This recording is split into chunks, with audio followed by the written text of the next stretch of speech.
So tonight's topic is depression. Okay, we're going to talk all about that tonight.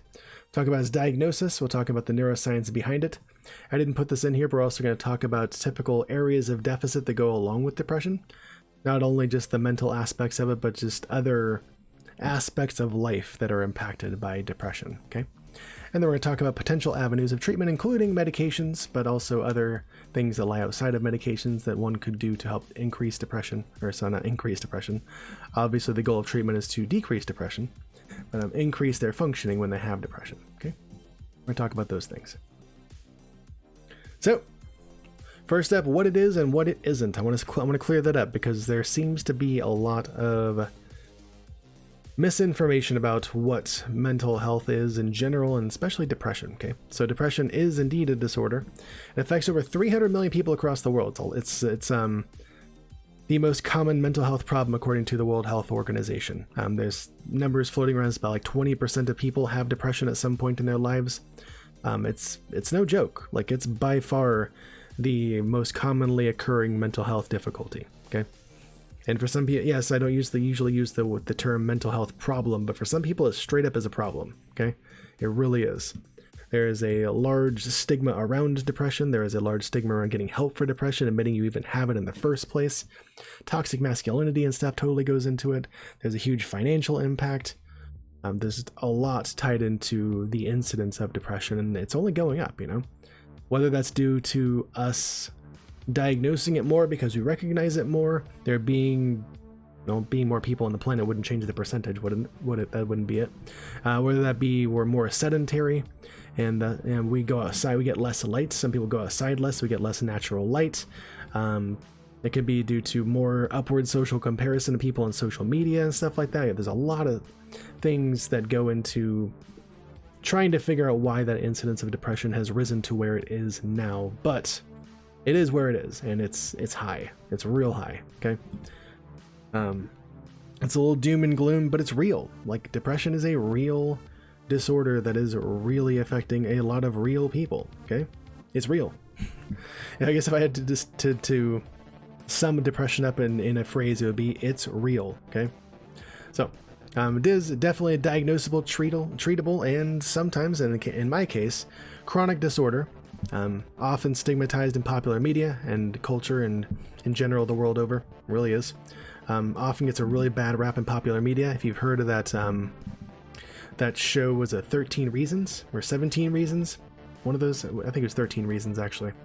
If you heard of that show, that was a really, really terrible portrayal of depression that actually was tied into a noticeable uptick in female suicide and the age range of the main character. Yeah, 13 Reasons. Thank you, Kavas. Yeah. So yeah, I mean, that was a really shitty portrayal of depression in the media. Okay. Really, really bad thing.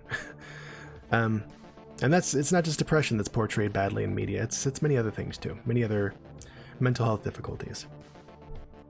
But depression itself is often comorbid or occurs along with a lot of other disorders, like PTSD, like we talked about last night. Anxiety and depression can go along with one another.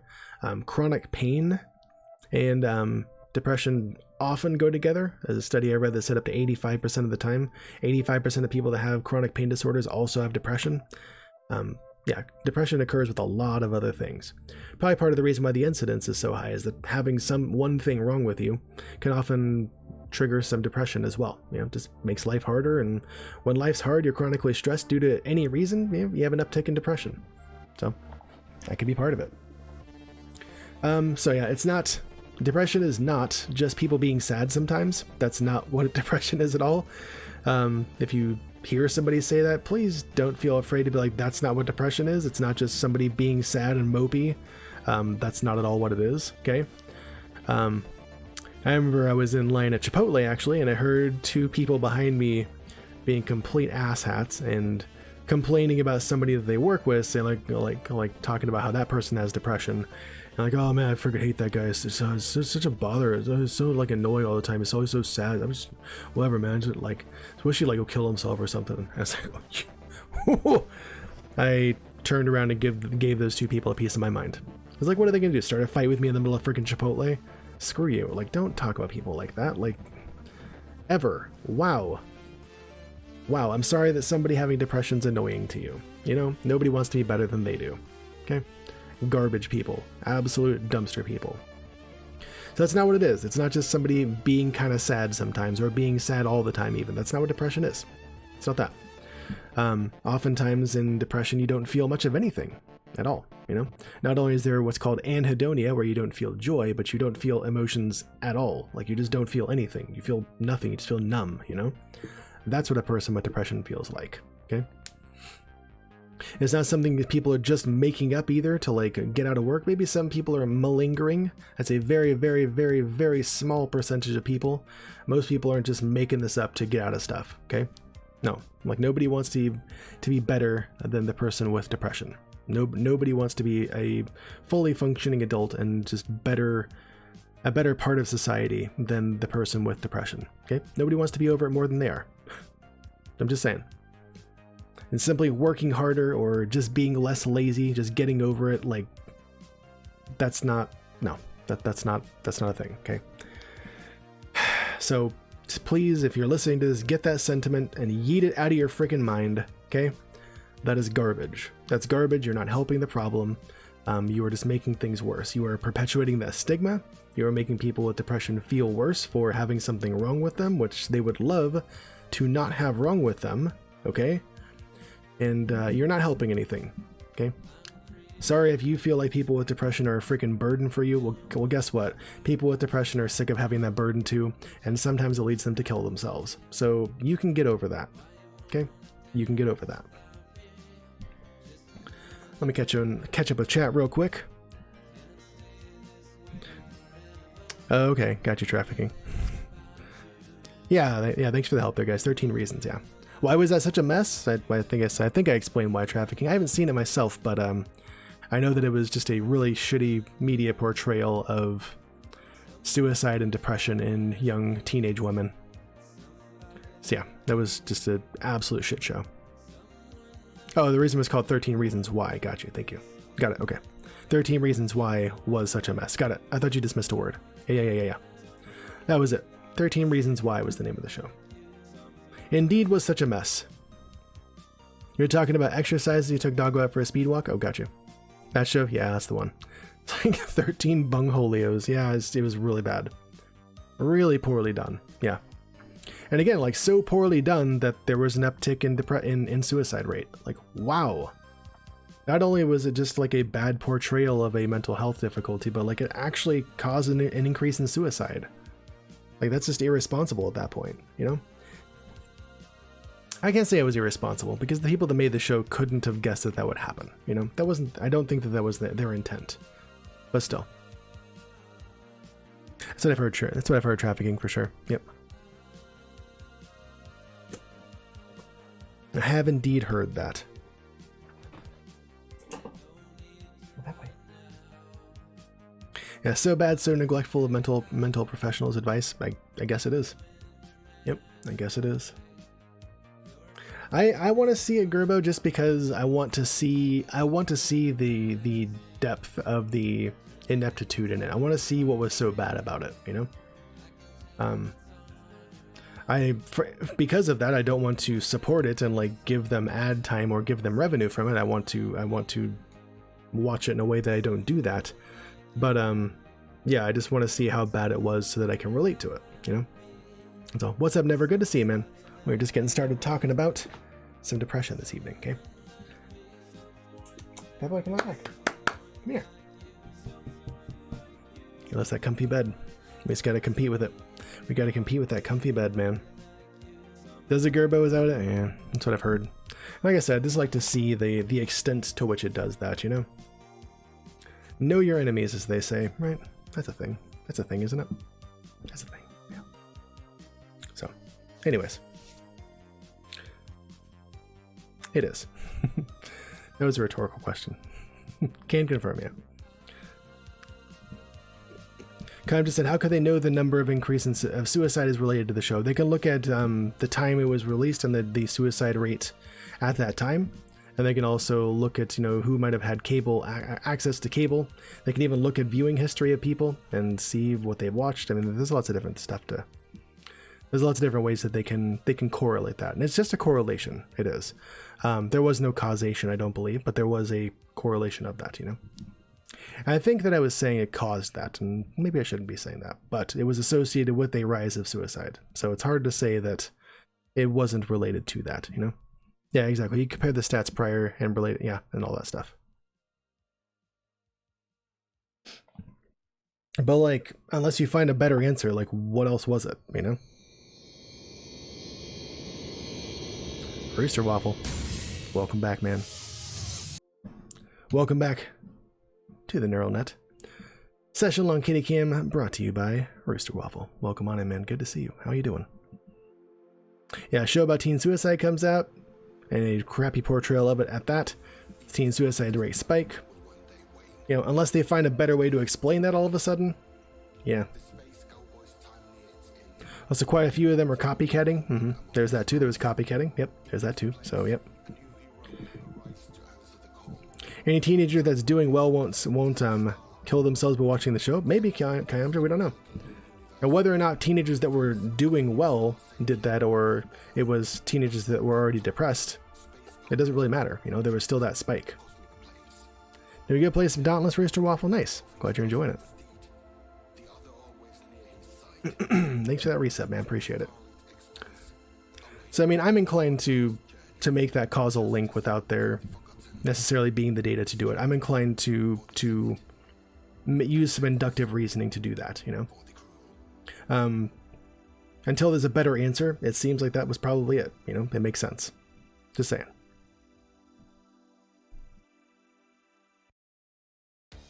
Yeah, that too, trafficking.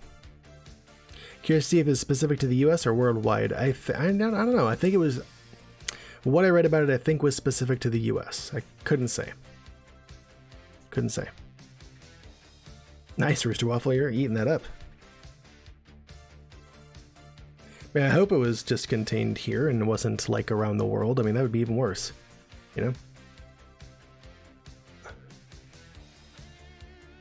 But anyways, yeah, I mean, I just hope that goes to show that... I hope that goes to teach future filmmakers and showmakers and all that to just be more careful with that kind of thing, you know? It shows that there can be an effect of what you create on people's lives, you know? A very solid one, you know? Yeah, census data is indeed hard to get internationally. Yep, indeed it is. Indeed it is. If anything, it might contain info from Canada, because, you know, we're pretty cool with Canada. But otherwise, yeah, be hard to get that data. Anyways, let's move forward. Next. Next slide. I'll check in with you guys after that, okay? So we're gonna move into those diagnostic criteria, okay? So, was that it really? Was it? Okay. So, major depressive disorder is basically what you would call quote-unquote depression, okay? There are different subtypes and stuff like that, but for the most part, what you're talking about is major depressive disorder, okay? What you're looking for is, in these following criteria, we're going to go through them.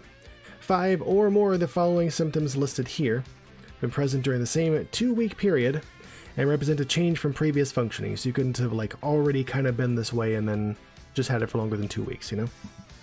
At least one of the symptoms has to be either depressed mood, which is here, or loss of interest or pleasure, otherwise known as anhedonia, okay?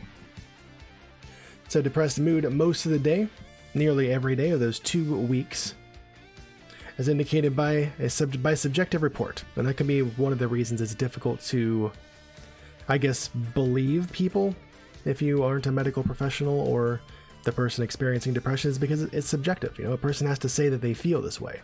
There isn't an objective thing that says, yep, you're depressed. You have to listen to what the person says and you have to believe them. So I urge you again, you know, if somebody is saying things like that, that you do so, okay? I will address that in just a moment. So, is that subjective report or observations made by others. If you, it's a very small child who are typically poor reporters of things, okay? I mean, you see, like, there might be checklists and stuff they can go through, but usually it's subjective report. Feelings of sadness, emptiness, hopelessness, things like that. Suicidal idea, well, that's different. That's different than depressed mood. Anyways. But in children, adolescents, it can be just more irritable mood, not necessarily just feeling empty or nothing, things like that, okay? And then that second one, loss of interest or pleasure, is usually just diminished interest or pleasure in most things that they used to enjoy, which is a typical thing that you'll hear about when talking about the diagnosis of depression, is that they don't enjoy stuff that they used to as much, nearly every day, by again subjective account or observation. And this is again known as anhedonia, or just the loss of pleasure, right? Hedonism is just basically pleasure or doing things for pleasure. Anhedonia would be the loss of that or absence of that. Yeah? Okay. Let me catch up with chat real quick. Kitty Bard, welcome on in, and friends, good to see you guys. I was in the middle of a slide there. Sorry I couldn't get to you right when you rated. Thank you for coming on over. Yeah, my name, for those of you guys who don't know, is Ina Beta. We talk about, or I use my brain to teach you about the brain here in the channel. We also enjoy some strategy and story-driven gaming, and that's what we're doing tonight. We're going through a brand new segment that I've never presented before, all about depression. And then we're going to play some Slay the Spire after this, okay? So feel free to ask any questions, make any comments, share any experiences or whatnot in chat, as always. We did the same thing with PTSD last night. That's always a talk that brings people out and gets people sharing about their experiences and stuff like that. So this is no different. Go ahead, right ahead and do that. But I will be going through like a slide. Once I start a slide, I'm going to focus on doing that portion of it, and then I'll check in with chat afterwards, because this is a talk that I haven't uploaded to YouTube or Reddit yet, and I want to make sure that it's digestible for people watching outside the live stream. Okay, so please do be patient with me. For sure, Kitty Bard, yeah, we just did it yesterday, and if you don't have a chance to check out the VOD, we'll be going through it again. So it's something I want to go through like maybe once a month at least, because again, that just brings a good turnout. Leads to a lot of good conversation, all that good stuff. So how'd you enjoy Baba tonight, Kitty Bard? How'd you enjoy it? Gerbo said it's hard when you're depressed all or most of your life. Yep. How do you have something to compare it to, right? It's tough. That's kind of like what I felt. Like I just kind of thought it was just me, you know? But then as I got older, I realized like, no, I used to be, like I was talking about last night, I used to be happy. Like I remember times where like I was so happy or so proud that like I couldn't help but smile. So like I must have been at some point, right? Yeah, I was. But as I got older, depression took hold real hard. So. Mark's hypothesized, do you have dysthymia? I definitely have dysthymia. Yeah, I know I do. For sure. Yep. I've had it for a good 20 years now. Yep. It's not going anywhere at this point. I can get better at having it is about all I'm looking forward to at this point. Usually there's that, Gerbo, yeah, what trafficking is saying. It's not some, well, this does say it's a change from previous functioning. But I mean, if you can't remember a time where you weren't feeling those things, they'll take that into account too. This isn't a hard, like, you have to have never been like that before, you know? There's not a hard answer for that. So. Baba's been great, Kitty Bard. Glad to hear it. Another fun thing regarding depressive effects is how they can interact with menstrual shenanigans. Yeah, we're going to talk about that, actually. Yeah, and we have a little bit, actually. Yep. We were talking about that in the news article we just read, where they're looking at Singaporean women around the age of menopause and looking at different things that might affect depression and anxiety regarding physical strength and stuff like that. Yep, indeed. Yeah, exactly, Gerbo. That's what I was saying. This is, like I said, this stuff is always vague and up to interpretation. This isn't a hard thing like where you need to have never had it before. Like you must be able to prove beyond the shadow of a doubt that you actually weren't feeling this way before. And if you've always felt, sad, well, not necessarily sad, but empty, hopeless, suicidal ideations, marked disinterest in many things, lack of joy, like if you've always felt that way, that you can't have depression because you were never happy to begin with. Like, no, they'll look past that. No worries. Yeah, exactly, Gerbo. Yeah. Then there is some subjectivity to it. There's a lot of subjectivity to it, and there's going to be comparison to other people, for the most part. Like, professionals are able to look at a person and listen to them and go through, case history and stuff like that and see a person that's depressed and see versus a person that's not depressed, They have things they can compare that to. Yep, we're going to go through those trafficking for sure. Here's the first criteria. We gonna do it. Hey, no problem, Kitty Bart. Enjoy your noms. Enjoy them. And I see y'all took out Tortoiseshell Tansy, which means this little fat one right here gets a treat. Y'all get some kitty cam. Oh, he's so comfy tonight. Thank you guys for donating again to Fat Boy's Fat Belly Fund, dedicated to keeping him the fattest little kitty on Twitch. He appreciates it. I appreciate it. You all love it. It's a win-win-win. As it is indeed a long one, the vestibulocochlear nerve. That's the one. You leaving now? Really? Why you do this? Why do you just stay here? Just relax it. Why you gotta do this? Why you gotta do this? Let me get some hip rubs. Why you gotta do this? Alright, Fats, I love you. See you later. He's doing it. He's out of here. Oh, you know I'm about to DSM it to him. Indeed. I am indeed. The cats are so smushy, it's true. Yeah, they're very bendy. They're very flexible. Yep, indeed. That they are. Alright, next slide, next set of criteria. Here we go. So criterion A is continued from the previous one. And to have, again, what we're looking for. At least one of the, or sorry, have 5 or more of the following of these symptoms, and one of them, always one of them has to be these two things: depressed mood or anhedonia, right? But there's more. There's more of them. Significant weight loss or gain can happen, okay? Usually they define significant as 5% or more of weight, body weight in a month, okay? Not due to like decrease or increase of appetite, or decrease or increase of appetite nearly every day. In my case, I was overeating a lot. And children, you might consider failure to make expected weight gain because kids are supposed to gain weight. But if they're not, for some reason, you might consider that as part of the diagnostic criteria. Okay? And this can't be due to dieting, right? You're not like you were trying to lose weight and you did. Like, that's a success. Please celebrate that. That's not necessarily indicative of depression. Is it possible a person could have true depression and show other symptoms and also be successful in a dieting regimen? Totally, yeah. You're just going to weigh that into your account, right? But for the most part, a person that's feeling really depressed isn't necessarily going to be trying and succeeding at changing their weight under their own power. It's going to go along with things that are more out of their control, binging or just not having an appetite. It affects everybody a little bit differently. So that's why this can be one of those criteria, okay?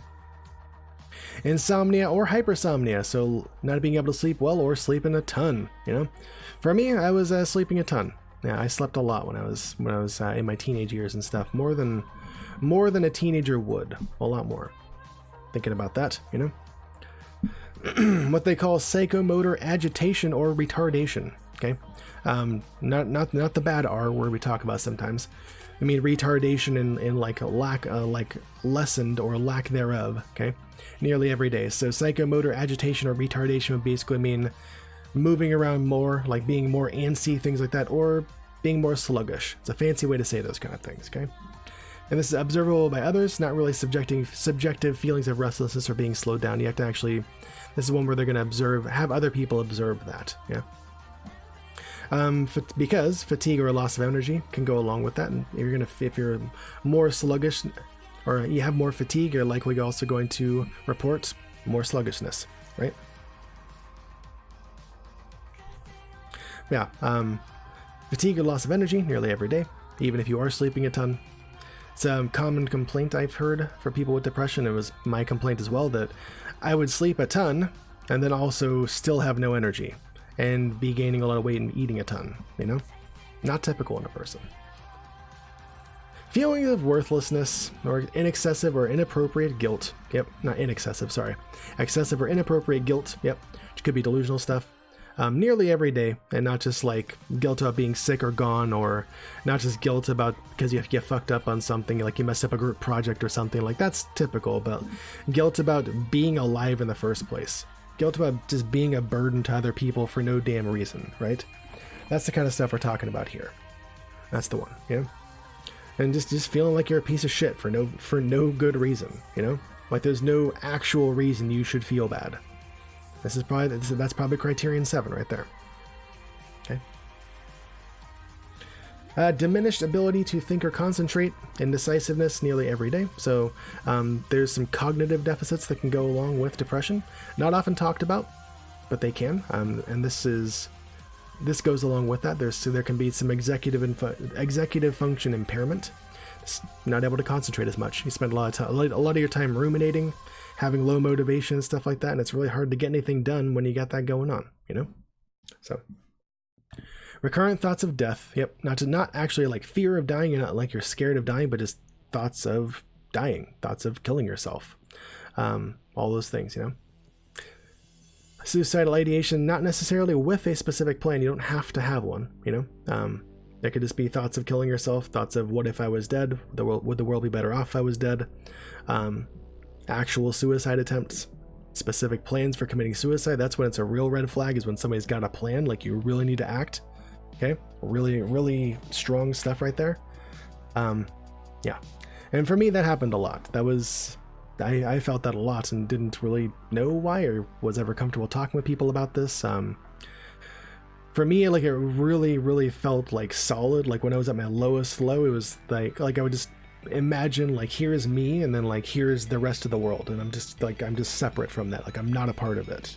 Like I'm not part of the rest of the population. I don't have a place in the world. I don't need to exist. If I wasn't here, people wouldn't miss me. Why am I here? Like I'm a waste. Like I shouldn't be here.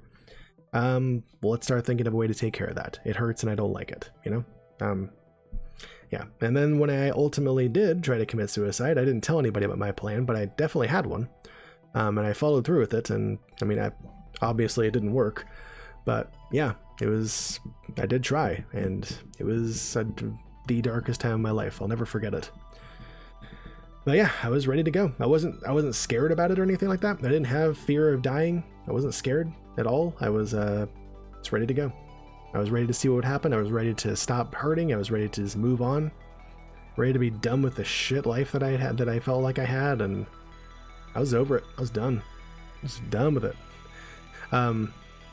I did, though, as many people do when they have the suicidal ideations and all that, did let slip some clues of that. Probably to let other people know, to see if they cared. And yeah, so like the night that I planned to go through with my plan, my friends did show up at my house, and anybody who's watched my interview on another streamer's channel will have heard this already, but I'm going to go through it again anyways. But yeah, my friends did show up just out of the blue, which was unexpected. I didn't expect anybody to do anything or try to intervene or anything like that, but they did. They came and stayed with me for a while, but I faked them out and waited till they left and all that stuff, and then went through with it. And again, like I said, obviously it didn't work out, but yeah. I don't know if anybody ever actually knew that I tried to kill myself. I did pass it off pretty well, I think, the next day. I don't know how well I passed it off. I don't know. If anybody knew, if anybody figured it out, they never brought it up with me. But I think that I'm pretty sure that nobody knew I tried. I'm not sure. I don't know. I don't know, and I don't really care to go back and find out, honestly. It was just, I just want to move on from that point in my life, honestly. So, yeah. Those are the 9 portions of criterion A that we're looking at, right? Gonna have, hey, thank you very much, appreciate that. We gotta have, well, how did it say? Sorry. 5 or more of these 9 symptoms, and one of them has to be one of these 2, okay, to be called major depressive disorder. So, symptoms have to be clinically or cause clinically significant distress or impairment, which that's vague. It's kind of going to come down to the clinician and the patient in question. In social, occupational, financial, other areas of functioning, always a part of a diagnosis in a diagnosis that comes from the DSM. Sorry. So this isn't the episode, or the depressive episode, isn't attributable to physiological effects of a substance or other medical condition, and it's not explainable by another disorder that would better explain that, So can't have those things. So A through C, these criterion here represent what's called a major depressive episode, okay? This can happen just one time with a person, and then they can remit. They can just go on and lead a full life and never have depression again. Okay, but it's unlikely. Okay, so this kind of thing could be brought about by a significant life change. You know, there could be grief due to death in the family, financial ruin, a divorce, any number of things. You know, not getting into the school you wanted, with all the pressure we put on youth nowadays. Any number of things could bring about these symptoms that could remit and a person moves on with their life after that stressor is dealt with and they move on, you know, with or without the help of therapy, with or without the help of medications, any number of things, you know. But that could be the end of it for some people. People like me, it isn't. Let me check in with chat there real quick. All right, let's see. Kayam just shared. Let's see. Kayam just shared. Yeah. So, oh, okay. We're talking about kitties. Back to the kitties. Yes. Cats are normally happy to see us after long trips. Yeah, Fat Boy always is. Was it Super Saiyan because they're getting up on the counters and eating plants like they know it's bad? They can't calm down. They just can't do it. They freak out, right? See, Kayam just shares. Some of the kitties' bones are directly in contact with the muscles of their upper body. There's no articulation. Oh, the bone slides with the muscles and makes their movements extremely flexible. Interesting. I know our bones are like that too. Our muscles attached to our bones as well, but in different ways. It sounds like in different ways.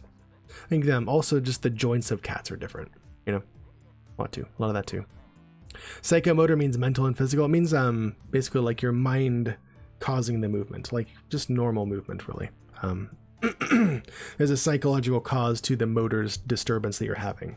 Basically what it means is like it's not a physical disability you have. It's not like there's something physically wrong with your body, but the increase in movement or the lack of movement is due to your mental state, is psychomotor. Yeah. Topic: clinical depression, Mike. The topic is just depression in general. We're going through the clinical diagnostic criteria for it right now. Yeah, that a lot and Mark, sorry to hear that. Yeah. You got fun for me being indecisive? Fuck that shit, Gerbo. Sorry to hear that.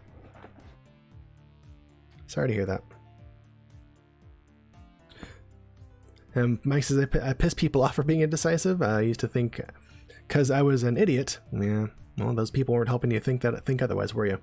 Because you used to be called an idiot a lot. Yep. You hear that enough times, you'll start to believe it, huh? That's where I was too. Then I thought it was because you were a Libra, and his quality of Libra is indecisiveness. Okay, you can believe that too if you want. Yep. But yeah, I mean, people calling you an idiot for annoying them with your indecisiveness, sure as shit weren't helping, were they? I wouldn't say so. Yeah, see, but Mike and I, now that's under your control, right?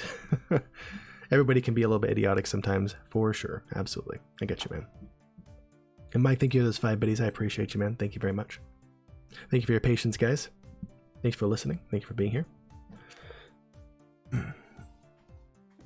And also, right back at you, Gerbo. I appreciate you.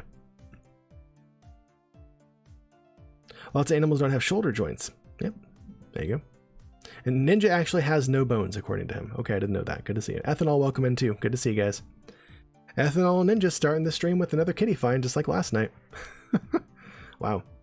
And there's our question of the day. What's a way that you've heard of to help somebody that's depressed? What have you guys heard? What have you guys heard that you should do for a person who might be experiencing depression? Kind of just says, it's been a pleasure as always watching your stream. Oh, you gotta take off? Well, it's been an hour already. Had depression for many years. Yep, finally relieved to not have it anymore. Good for you. I'm so happy for you, Kayamja. That's awesome. It is possible to get out. It's extremely difficult and painful. Hell yeah, it is. I feel like I'm at the best place I've been in a long time, but it hasn't been easy getting here. Peace out, Kayamja. To sleep well, okay? Thanks for coming by. Appreciate you, as always. Good to see you, Kayamja, again. Good to see you. Paranor, welcome in. Good to see you. Best thing to do for somebody with depression, not abandon them. Yes, definitely. Be there for them, you know? A person with depression is going to seem needy, you know? They might even be annoying. They're not fucking trying to be. Like, they're really in pain, and it's likely that you might be the only person that believes them, okay? Fucking just listen. Listen and encourage them to take steps to make themselves better, you know? Listen and encourage them to go see a professional. Listen and encourage them to go take a walk with you. Listen and encourage them to, pick up a weight and like do some exercise to make them sleep better, to get the benefits of exercise to help them with that, like just encourage them to do something and also listen to them, Just be there with them. If they're truly somebody you care about, they're truly your friend, like, it's not hard to do that. Just saying. There you go, Ninja. There's the age-old advice from chat. Just do the thing. Just be happy. That's all you have to do. And Mark says, yeah, not too much specific what you can do for a person with depression. Okay, sure, it varies beyond vague generic advice anyways. It might. Just might. All right, ethanol added is kitty. I like it. Never says, the best thing my wife does for me is just ask what I need or want without pressuring me into anything. That's the fucking one right there. I was gonna wait for you guys to answer and then add that tidbit, but there you go. Ask the fucking person what they want. And it's the same for any mental health disorder or any mental health difficulty. Like, how can I help you? What do you want? What can I do for you? You know? And if it's nothing, then okay, it's nothing. That's cool. That's usually why I tell people when I'm in my depressive low and they ask like what I can do. Like my employers were asking me this year because I missed a lot of days. I missed too many days of work due to depression. And they were asking me about it. Hey, you know, what can we do for you? Like, there's nothing you can do. Like, you know, there really isn't. It's on me. Like, I got to do this. You know, but that's one of the best things you can do is just ask the person what they need and how you can help them. More often than not, they can tell you. You know, sometimes they just need them to be there. Sometimes they just need you to be there with them. Take them seriously and don't be dismissive. Fuck yes, Paranoid. Thank you. That too. Don't just fucking blow it off. Don't just tell them, well, you seem fine. You don't seem like you have anything wrong with you. Motherfucker, you don't know. God damn it, don't. Ooh. I've gotten that way too often. Even recently, from like people I know like nowadays, like, well, you seem fine now. Okay, well, I guess I'm all fucking better. Thanks for giving me the bill of health I need. I didn't know that. Thank you. That's not how it works, you know?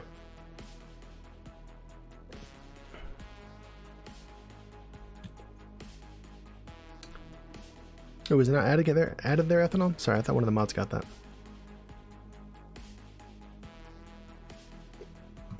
I thought the Draco or Orange did that. Let me get that.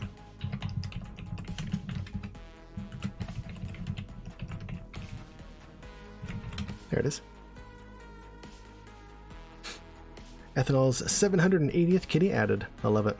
I like that one. Got him! Mike says, see, after the loss of my grandmother, I definitely went through a major depressive episode. Understandable. Wasn't until 2 years ago I went back and apologized to all the people I hurt because of my malicious behavior. I was a total butthead, but I've accepted that she was gone before that. I know now that apologizing with words isn't always necessary, but sometimes it's better to let it go rather than holding on to the fact I've hurt people. It's true, but I mean, the fact that you went back and apologized for that is a really big thing for you, you know? Not a big thing, not only a big thing for you, but a big thing of you. You know, many people will just move on and pretend like it never happened, you know? Some people have problems going back and apologizing for their behavior, and you show a lot of maturity on your part doing so, you know? It's okay, Draco. It's all good. No worries. Good to see you, Buzz Bomber. Welcome on in. Mark says exercise doesn't do shit for you. Okay. It's not for everybody. I would say it's likely to help many people in any area of mental illness in their life, and it's totally free. You can do it anytime. I'm a big proponent of that myself, but it's not going to work for some people. It simply isn't, you know? Simply isn't. Nodal Lecta, welcome back. Good to see you. So I think taking the initiative, like reaching out and making plans with the person is always good, okay? Because somebody who suffers from depression, the best thing is usually to be around other people. Yes, being around other people is great for depression. Yes. It's the last thing you want to do sometimes, but it's really, really good for it. Yep. But it can be hard to initiate human-to-human contact or contact when depressed for you anyways. As I was just saying, yes. It can be very difficult to want to spend time with other people, especially making plans with other people, because you feel like you're a burden. You don't want to even try, right? But yeah. It can be really, really difficult, for sure. But having somebody else help plan those things for you and help to ensure that you go through with them can be very helpful. Yeah, it does. Thanks for welcoming me, Nodelecta, guys. Appreciate that. Never says literally no one knows what's going on in your head other than you. Yep, so you gotta ask. It's true. Sometimes people just need a word vomit. Sometimes people do. Depression makes it hard to ask for the things you need of your own accord. Yep, or feel like you deserve them. Yep. Asking what they need or gives them the opening and the chance to talk if they want to. Indeed. Yep. Indeed. Mark said, I don't think it's feeling like a burden, not for you. And it's different for everybody, you know? For me and many other people with depression, yeah, it's just you don't want to bother other people, or you don't think you're worth it. You don't feel like that was a big thing for me when I missed work. I'm like, I'm not worth paying today. I'm not going to go. I'm like, that's the exact wrong way to think about it. Oh God, no. You turned into a misanthrope because of constant dismissal. Hard state to come out of. Yes, it is indeed. Yep. Hey, yeah, Mark. Nothing felt worth it. Exactly. Yeah. It fucking sucks. That's what depression does to you. You know, it just saps your willpower. It saps your motivation. Like you just don't. Nothing's worth it. Nothing is worth doing. Right. When in fact it still is. You just gotta do it anyways, even though you feel like it's not worth it. The best thing that I have found to do when you're depressed is exactly the things you don't want to do. You know, do your routines, spend time with other people, exercise, eat healthy, and the right amounts, and keep on a constant sleep schedule. Don't blow off your responsibilities. All those things. Do those things when you're depressed. It will help. It's so fucking hard. But that's the way through it. That is the way to get through that, you know. And in my opinion and my experience, without medication, you know, forcing yourself to do those things you absolutely do not want to do when you're depressed is the way to pull yourself out of it. You know, it's really hard to do, but it works. At least it worked for me. It can work, you know.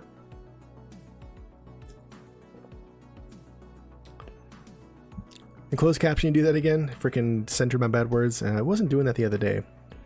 Fuck you, word captioner. Yeah, god damn it. Didn't help you either, Mark. Sorry to hear that. I mean, and these are just things that work for some people. You know, there is no silver bullet for this, just like last night we were saying there's no silver bullet for PTSD.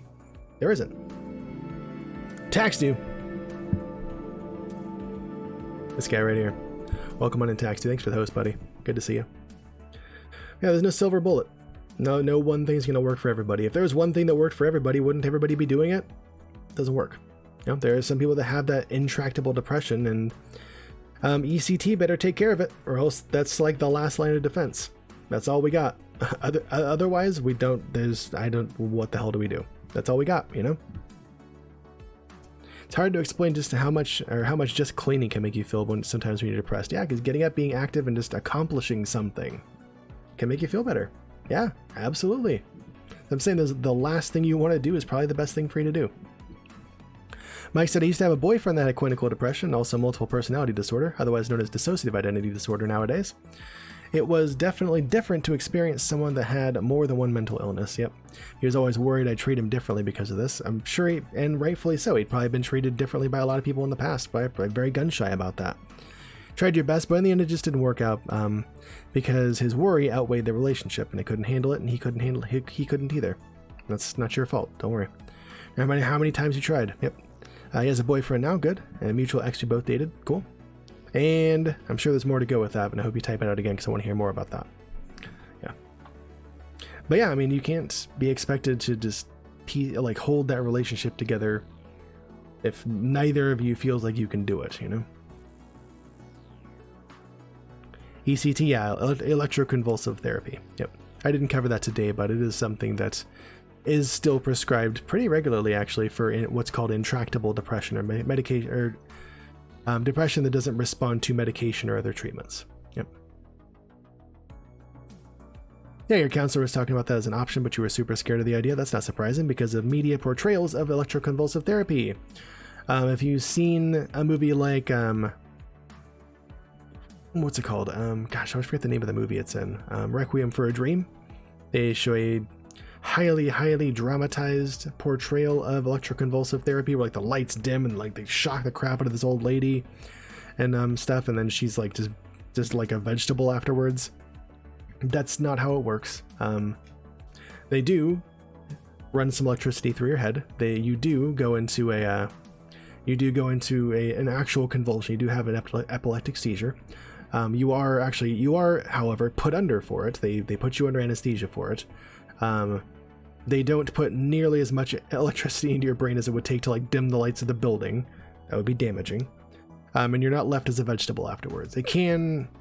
It does come with some cognitive deficits over time, and it can mess with your memory because, I mean, that just goes along with, you know, convulsions and traumatic brain injury and stuff like that. memory difficulties go along with that. But you know, it's better than being suicidal or it can be deemed to be better than suicidal or severely depressed for years on end, you know? So yeah, Requiem for a Dream is definitely harsh, but it's a really good movie. It is. It's very hard to watch though, I think. There's that too, Mark. Yeah, when things don't feel worth it, they don't feel like an accomplishment. But, you know, for some people, and me included, getting up and doing them anyways feels like 2 accomplishments. For me, 1, I did the thing, and 2, I fought my friggin' dirty depression and I got it done. Anyways, you know. Yep, me too, Never. It was a savage movie. Requiem for a Dream is definitely a good movie, but a very hard watch. Very hard watch. You just have to keep in mind how much of that stuff is dramatized too. Okay?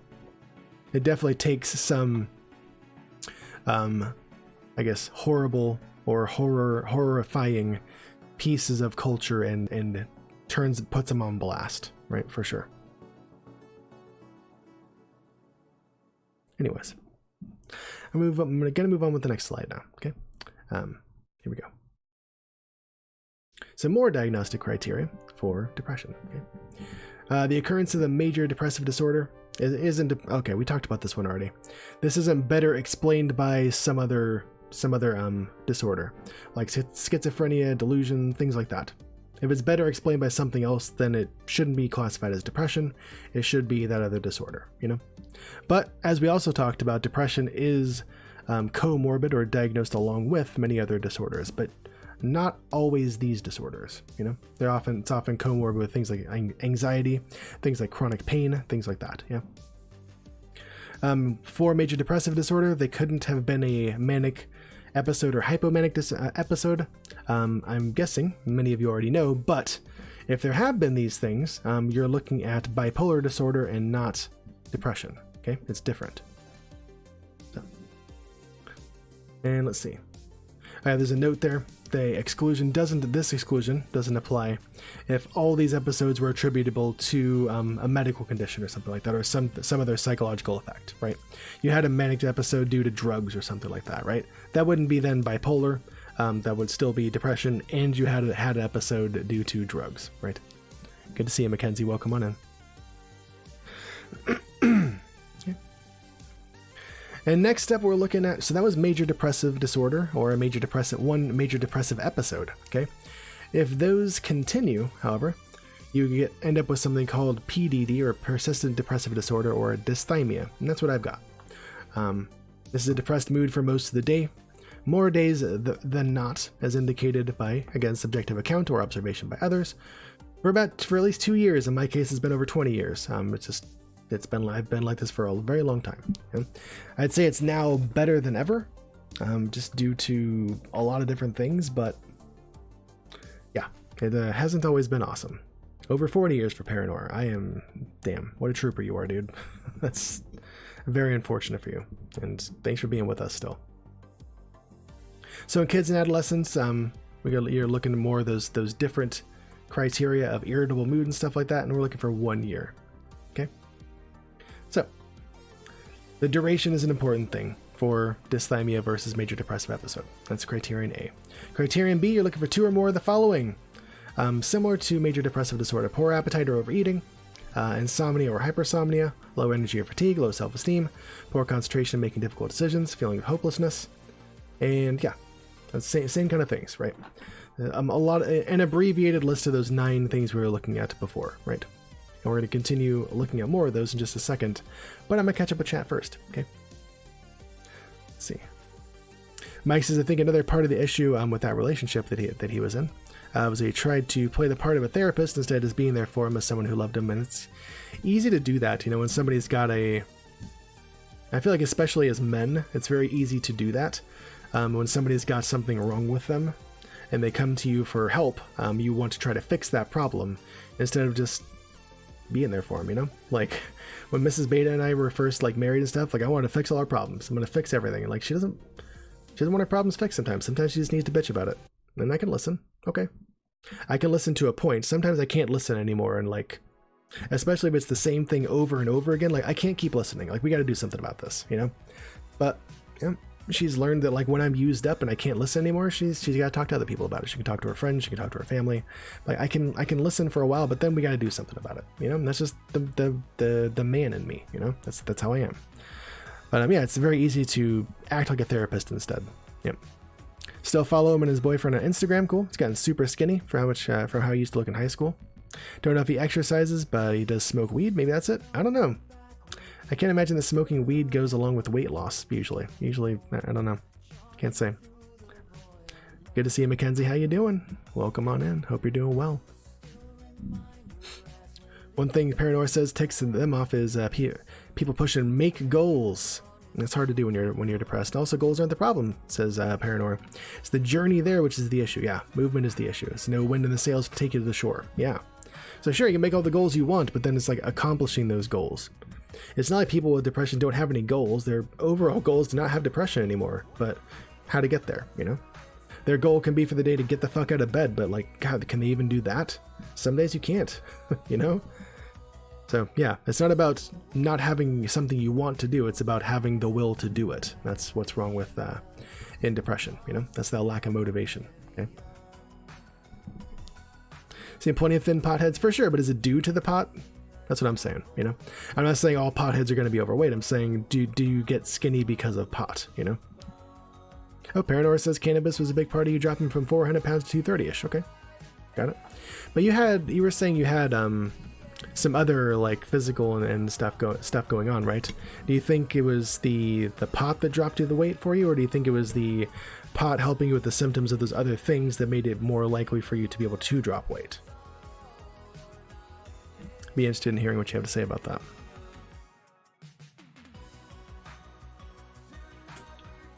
I'm not at all trying to say like there isn't, like maybe pot does help some people lose weight. It can affect everybody differently, but I don't know. That's a link I haven't heard of before. You know, it wasn't because of the cannabis. There you go. Cannabis is medicated to help your mind lose the weight. There you go. Exactly. There you go. Also a psychotic break. That'll do it too, I guess. Yeah. So it wasn't the smoking weed that made you lose weight. It was more a byproduct of that helping you with other things made you able to lose weight. There you go. If you enjoy pot more than food, sure, okay. You lost weight from playing video games all the time and not eating because the video games distracted you so much. Well, that's something different.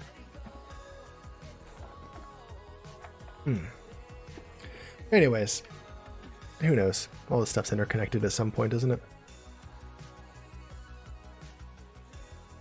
All right. Ouch.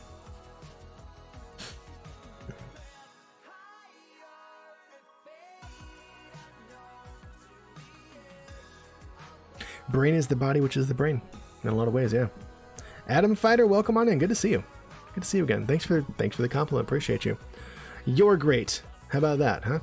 It's an important topic it is. It's an important topic in general, and it's an important topic to me as well. So I'm glad that I finally was able to get this together. Sorry it's been so long, guys, but thanks for waiting.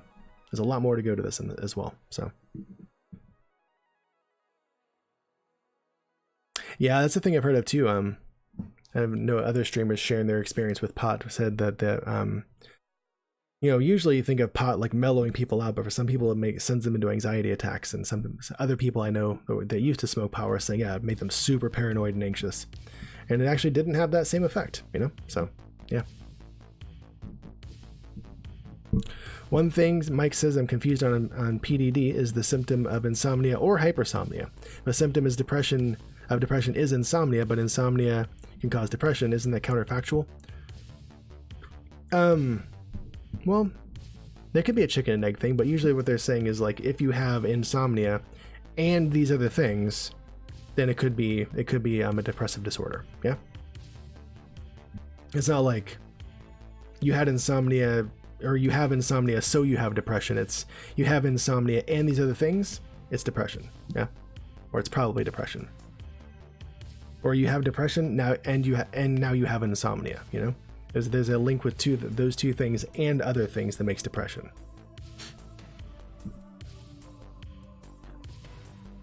If that answered your question. If that didn't, feel free to rephrase it or say the part that you're still confused on.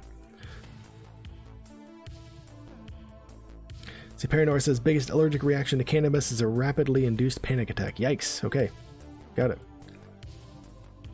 Too much THC made you have a panic attack once. Yikes, that's no good.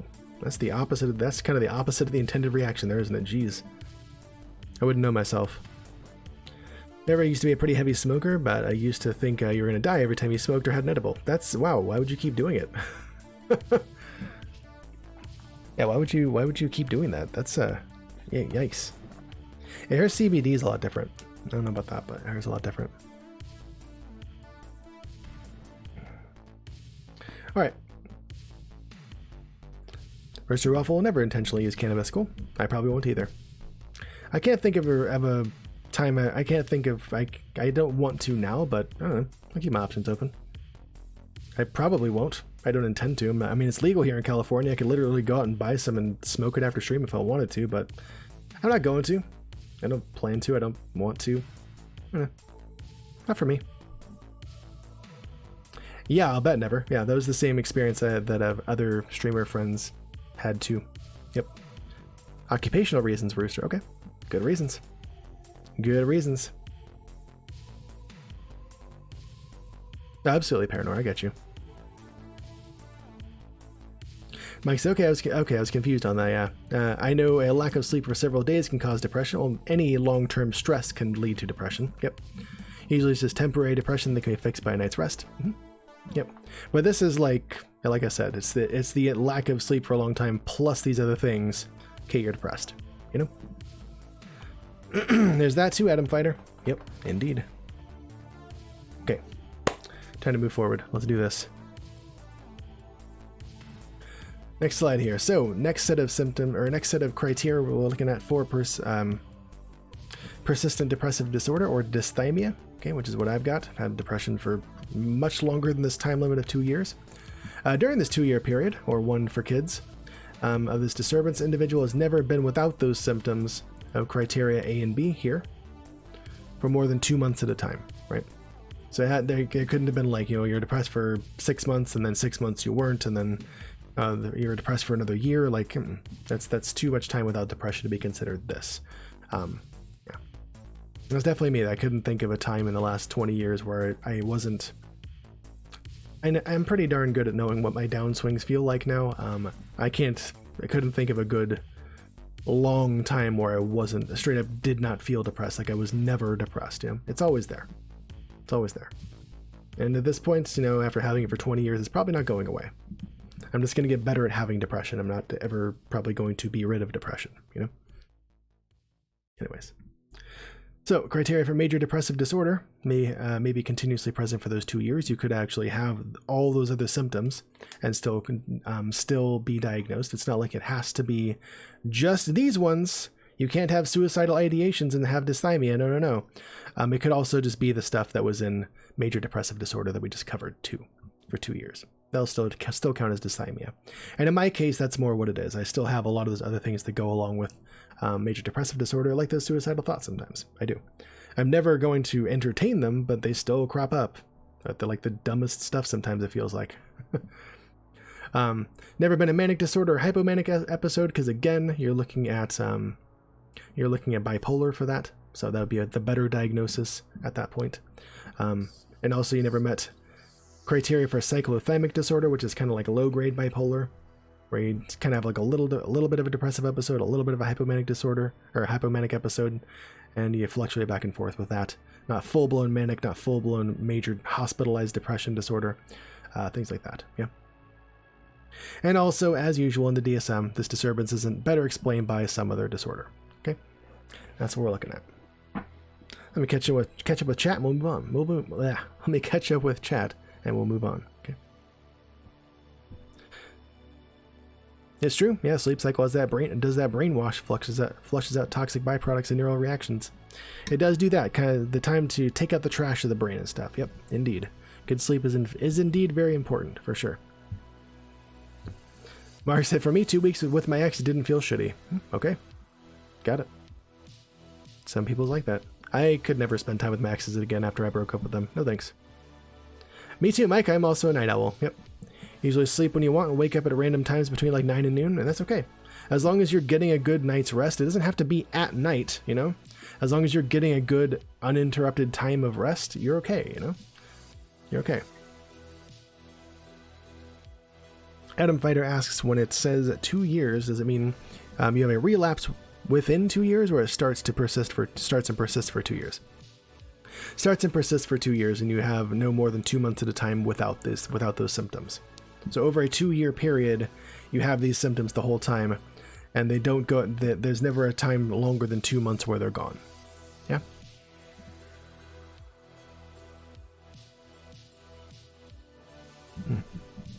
Yeah, me too, Mark.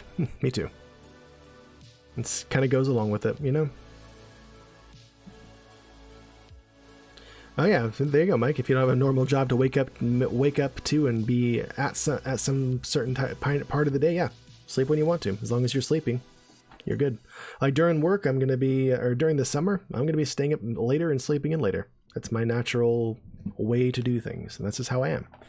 So I'll be doing that. But during, the work year, when I work at schools, I kind of have to be up with the sun and get there.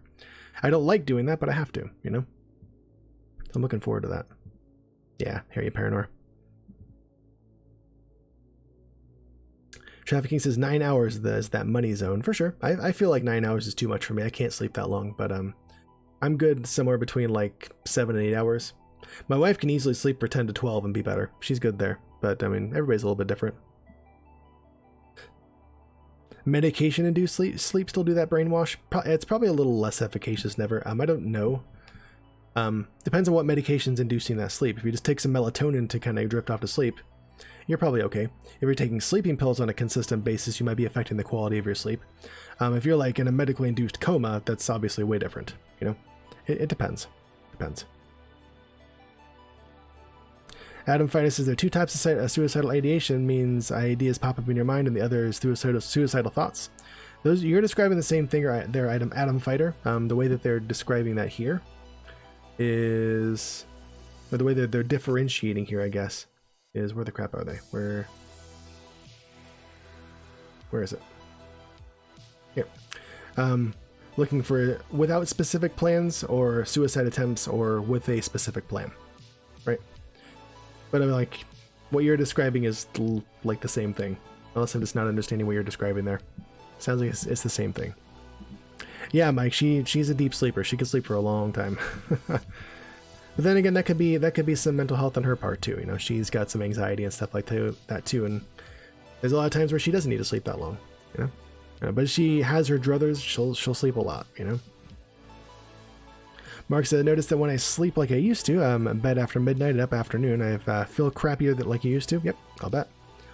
You're just not getting as much sun as you normally do, or as you should probably. Yep, it's a thing that seemed to make things a little worse. Like it felt like usual crap. Yep.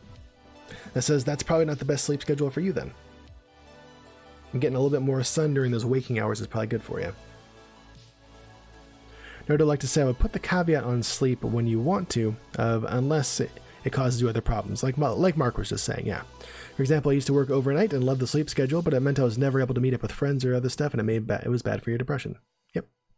Is that too? You have to consider, like, when do you get to do those other things that are good for your physical and mental health too? If you can never do those, then maybe being nocturnal is not the best thing for you, No, I get you, Mike. I get you. I see you guys took out Calico Casey. We'll continue reading while Fatboy makes his way over here. Fatboy! Come on. Let's go, buddy. Come on. He'll bring his fat self in just a moment. The specifics is never. My doctor put me on trazodone to take nightly because it's supposed to function as both sleep aid and antidepressant, but sometimes you feel like you're waking up with holes in your head. Oof. Time to do something to get off that medication then, if possible. That's affecting your sleep. That's no bueno, man. Oh, come on. Let's go.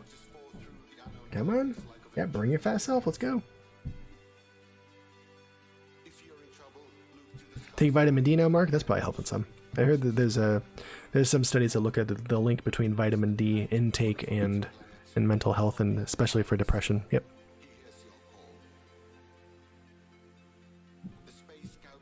Oh, I see you never. Yeah, my mornings are shitty too. Thank you guys for donating again to Fatboy's Fat Belly Fund, dedicated to keeping him the fattest kitty on Twitch. He appreciates it. I appreciate it. Y'all love it. It's a win-win-win. Thank you, boy. Where the probiotics appear to help. Yeah, I've seen some studies on that too. There's not a lot of them yet, but there's, and we're going to talk about this a little bit later, but there is, or I was going to mention this later, there's a lot of research going into the, gut health and your mental health. Yep, absolutely. Yeah, the SSRI zombie mode kick in like the first week, decided it wasn't for you. I hear you. Yep. Metatrone doesn't like trazodone either. You guys don't want to say, like, I don't want to bash on medications here. What medication didn't work for you doesn't mean it's not going to work for somebody else, okay? Like, they can all help some people. That's why we have so many of them, okay? Whatever works for you is good. Whatever didn't work for you doesn't mean it's not going to work for somebody else, okay? Paranor says I have lorazepam. Yep, as in case of emergency, break glass. Hate taking it because of how it feels. Completely stops the echo over in your head though, which is, yeah, disconcerting, but it works. Yeah, lorazepam is some heavy shit. Yeah, for sure. But hey, if that like silences it for a bit, maybe that's something you need sometimes. Yikes about trafficking. Yep, exactly, Paranor. We're not all the same. If we were all the same, then the same medication, same treatment for depression and other things would all work for everybody, but they don't, They just don't. So every time there's a new medication, every time there's a new potential treatment, every time there's a new thing that could help in some people, there's just another subset of that population with the disorder that can possibly be treated, That's a new thing that might work for some people. Some people aren't going to be helped by any of those new things, but some people might. Some people might. All right, moving on through. Oh, right. I guess I didn't talk about that. So the next portion, the last portion of diagnostic criteria. Okay, as we talked about, symptoms aren't attributable to something else. Drug abuse, medication, hypothyroidism, something like that. One thing that they should be doing if you're going into the doctor for depression or complaints of depression, suspecting depression, is doing blood work to check your thyroid levels. I know when I went in to see, the one and only time I went to see my doctor about possible medication, and I got medication for my depression, they also did a drug test. Or not, sorry, they didn't do a drug test. They did a blood test to check my thyroid levels, and that was all fine. So, yeah. Yep. See, the symptoms have to cause clinically significant distress in those different areas of your life: occupational, financial, academic, social, all those things. Yep. There has to be some impact on your life for this to be a disorder. Yep. And again, there's other subdivisions of depression that exist, but we're not going to go into those today. We got the major ones here. I'm not going to go through the entire DSM with you. That just doesn't make for good streaming, so I'm not going to do that. And thorough case histories you should always be doing. Doctors and psychiatrists should be doing those with you. And it actually takes those to get to the bottom of the problem, to correctly diagnose a person. So other forms of information gathering, interviews, rating scales, things like that, those are used to help doctors, psychiatrists, and whatnot give you that accurate, what's called differential diagnosis, which helps them say it's this thing and not these other things, right? So those are the things, if you haven't done this, sounds like many of you have gone through this, but those are things that you would do as part of a screening for depression or other mental health difficulties, is rating scales, interviews. They're going to talk with you about it, ask you about your symptoms and all that, because again, a lot of these things are subjective. They can't just, do the normal checkup with the stethoscope, look in your ear, like, yep, I see a little depression in there. Like, it doesn't work that way. They have to hear what you have to say about it, listen to how you sound, listen to your experiences, and use their clinical judgment to make that accurate diagnosis of depression, right?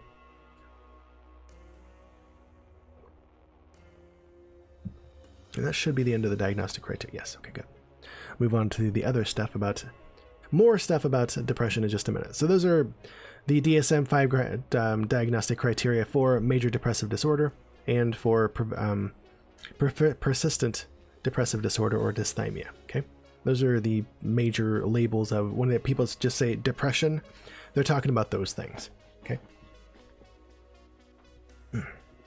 Ethel said, my doctor won't give me SSRIs for my PTSD because apparently it will make you full-blown manic.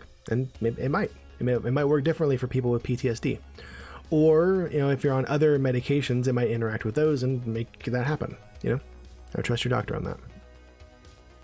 Yep, there you go, exactly. Paranor has that same experience. Regarding case history, it says Paranor should be taken. Yeah. Your current doc was the first person to ever ask your story after 40 years in and out of therapy, and that's bullshit. I'm sorry those other people didn't do their job right, but they're supposed to. Yeah. It's like when I was in graduate school and I went to the doctor to like re-up my medication for asthma, like that was the first time a doctor sat down with me and like found out about how long I've been dealing with this, what triggers were, what my allergies were like nobody else had really ever done that before. So, and at least it wasn't in the records that they had, so. I'll bet Paranor, yeah, because I bet just even the act of sitting down and listening to you and hearing your story and hearing what things you tried and what didn't work and just hearing your battle story probably felt good, you know? Just to have somebody freaking like listen to you and take you seriously, you know? That in and of itself is good therapy, you know? Oh, absolutely, Mark, yeah, I would agree with that. Yeah, the mental health system, especially in America, is fucked right now. Yep, I would say so. Absolutely. It's ruled by dinosaurs and enforcing draconian systems with just inferior care. It's not good. It's not good. Validation is beyond putting a value upon. Oh yeah, it's so good. Yeah, just having somebody fucking believe that you are actually hurting the way you are is just so powerful, you know? That's why, like as we were saying earlier, for the question of the day, one of the best things you can do if somebody's complaining of depression or talks about depression is like believe them and be there for them, you know, validate them, like tell them like, yes, okay, I hear you, like I believe you, you know, you might be the only person doing that, and they really need that, you know. Like nothing can drive a person crazy fast, and I use that term very loosely. I don't mean actually like clinically insane, but nothing can drive a person up the wall more than knowing something is wrong with them and having nobody take them seriously, right? That there can be nothing worse than that, you know? Nothing, especially with depression. If you feel like you're depressed but nobody believes you, it further increases that disconnect you already feel in depression, you know?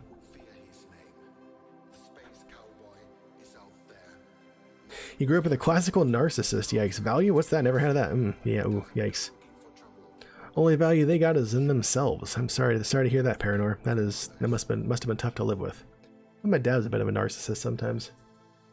Everything was about him, dude. Oh, geez, it was ridiculous. Everything was from his perspective, like all about him. Just, oh my god. The reason I cut him out of my life. Yeah, I'm sorry to hear that, Mark. That's bullshit. I'm really sorry to hear that you went through that. Yikes.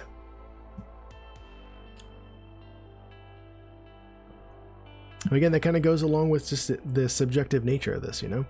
You're kind of putting your diagnosis and your imminent, I guess, or immediate future into the hands of that professional, you know? You have to trust that they're going to hear you correctly and make the correct diagnosis for you. But they don't always. You know? They can depend on a lot of different things. Interesting, Rooster Waffle. I hear you, Mark. Yikes. Never sure. My first therapist told me I was depressed because I didn't have enough Jesus in my Oh no! Never. I'm sorry. Jeez. Oh. Oh. That is bad news. That experience seriously fucked you up? I'll bet it did. Yeah. I hope that person doesn't practice anymore, because damn, son. You can't be telling people shit like that. Come on. Like, are you a pastor or are you a friggin' therapist? If you're a therapist, like, none of that shit. Come on.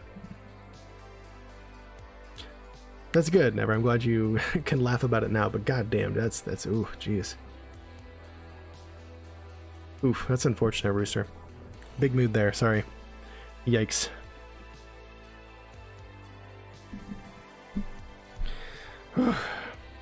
Glad you guys are sharing these experiences, you know? Glad you guys are, you know? It's definitely a place you can do that. Anyways, let's move on. I'm going to move on with the next slide. Here we go. So, some stats and information about depression, okay? I already gave some in the beginning of this, but there's more. So, recent info from the National Institute of Health.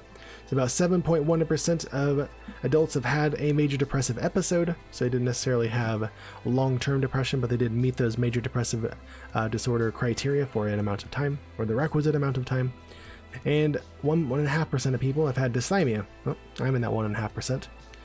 The most recent year data was gathered, or in the most recent year data was gathered. It didn't exclude people that had major depressive disorder due to medical reasons or substance abuse, though. So those may be a little bit inflated, but that's the most recent stuff I could find from the NIH. So, again, also the World Health Organization reports as really high numbers of people with depression as well. Yeah. See, severity of your first major depressive episode, the length of the duration of that episode, presence of chronic physical illness, especially chronic pain, things like that, lack of social support, all those things can determine your severity and the chance for recurrence of future major depressive disorder episodes as well, right? So if you have like a really, really severe first depressive episode, it's likely you're going to have another one in the future, and they're going to persist. As this says, 73% of people that have had, 73% of people that have an episode have another one later. They have recurring episodes, which eventually evolve into dysthymia, like it did for me. You know, so yeah. So about 35% of people, adults, 60% of adolescents get no treatment or haven't gotten treatment. Why do you guys think that is? Why do you guys think 35% of adults and 60% of adolescents didn't get treatment or haven't gotten treatment or just don't get treated? Why do you think that is? I'd love to hear you guys' answer for that. I'm going to go through the rest of this slide, then I want to hear what you guys have to say about that. And if you're watching this video on YouTube or something like that, feel free to throw that that into the comments. Why do you think that is? Why do you think there's such high percentage, you know, with such what sounds like such a debilitating and widespread disorder for people? Why aren't people getting treatment? Why? 60% of adolescents? Geez, why? Studies have found people that have had at least one instance of major depressive disorder, they're likely to have another one in the future, like 73% more likely. It's likely that the instance is going to last longer, and the chances of recovery are greatly reduced in the future. So yeah, if you have that one episode, you really want to nip that in the bud, because once you have another one, it just kind of snowballs from there. That's what's called the kindling hypothesis, and definitely ties into neuroplasticity. It's as you have, or after you have that one depressive disorder, if you have another one and another one and another one, the brain circuitry that makes up those depressive episodes or predisposes you to having those or reacting to stressors with depression just become more and more ingrained within you. Okay. So yeah, remission and recovery, which would be long-term amelioration of those symptoms, or getting rid of the symptoms entirely so they don't come back. That's now the primary goal of our treatment for people with depression, whereas before it was kind of just reducing the symptoms, managing the symptoms, and things like that. That's not good enough anymore. They started to kind of up the bar a bit, and now they want to make it so that remission is the goal, like where people don't need depression is gone and you don't need to be on that medication any longer, much to the chagrin, I'm sure, of big pharma. But they want to get rid of those, they want to get rid of the symptoms altogether and make you a quote-unquote whole person again, right? And in case it wasn't already obvious, in case we didn't already drive this home, people aren't just making this up and people aren't just lazy. Okay, like depression is a real thing. Okay, people actually do suffer from it. It is a debilitating disorder. People aren't just making it up. Okay, it is actually a real thing. I catch up with chat again. I want to hear you guys' answer to that question if you guys had one. Okay. Yo, what's up, Simcopter? Good to see you, man. Good to see you. Just joined 15 seconds ago. You demand that Beta be your Chipotle-loving rabbi. I can do the first part of that. I can't. I don't know if I could pull off the rabbi thing. Good to see you, man. How are you? Sorry to make you wait like that. This is the first time I've done this talk, so I'm going through a slide at a time so that when I put this up on YouTube and Reddit, it's digestible for people there. So I don't know if you ever heard me say that spiel or not yet, but good to see you, Sim. If you haven't already, no. Where are my people at? Yeah, a couple of shout outs coming in. Simcopter needs a shout out. If you guys love my content, or at least my gaming content, y'all are going to love Simcopter. He is the illustrious leader of the Lounge, the stream team that I am a member of down below, okay? Good person, great person, awesome streamer, just big positive influence in my and many other people's lives. Please go check him out sometime. Late night broadcaster, so if you get done here tonight and you want to watch somebody else, or if you're in a different time zone, a European or Asian time zone, yeah, Sim's probably a great person for you to watch because he's likely up when you're up. So, oh, I see, Sim. Got you. Yeah, Chipotle is definitely a spiritual experience for me. Absolutely. Colty Bear, my friend. Good to see you, man. Welcome on in, Raiders from Colty's channel.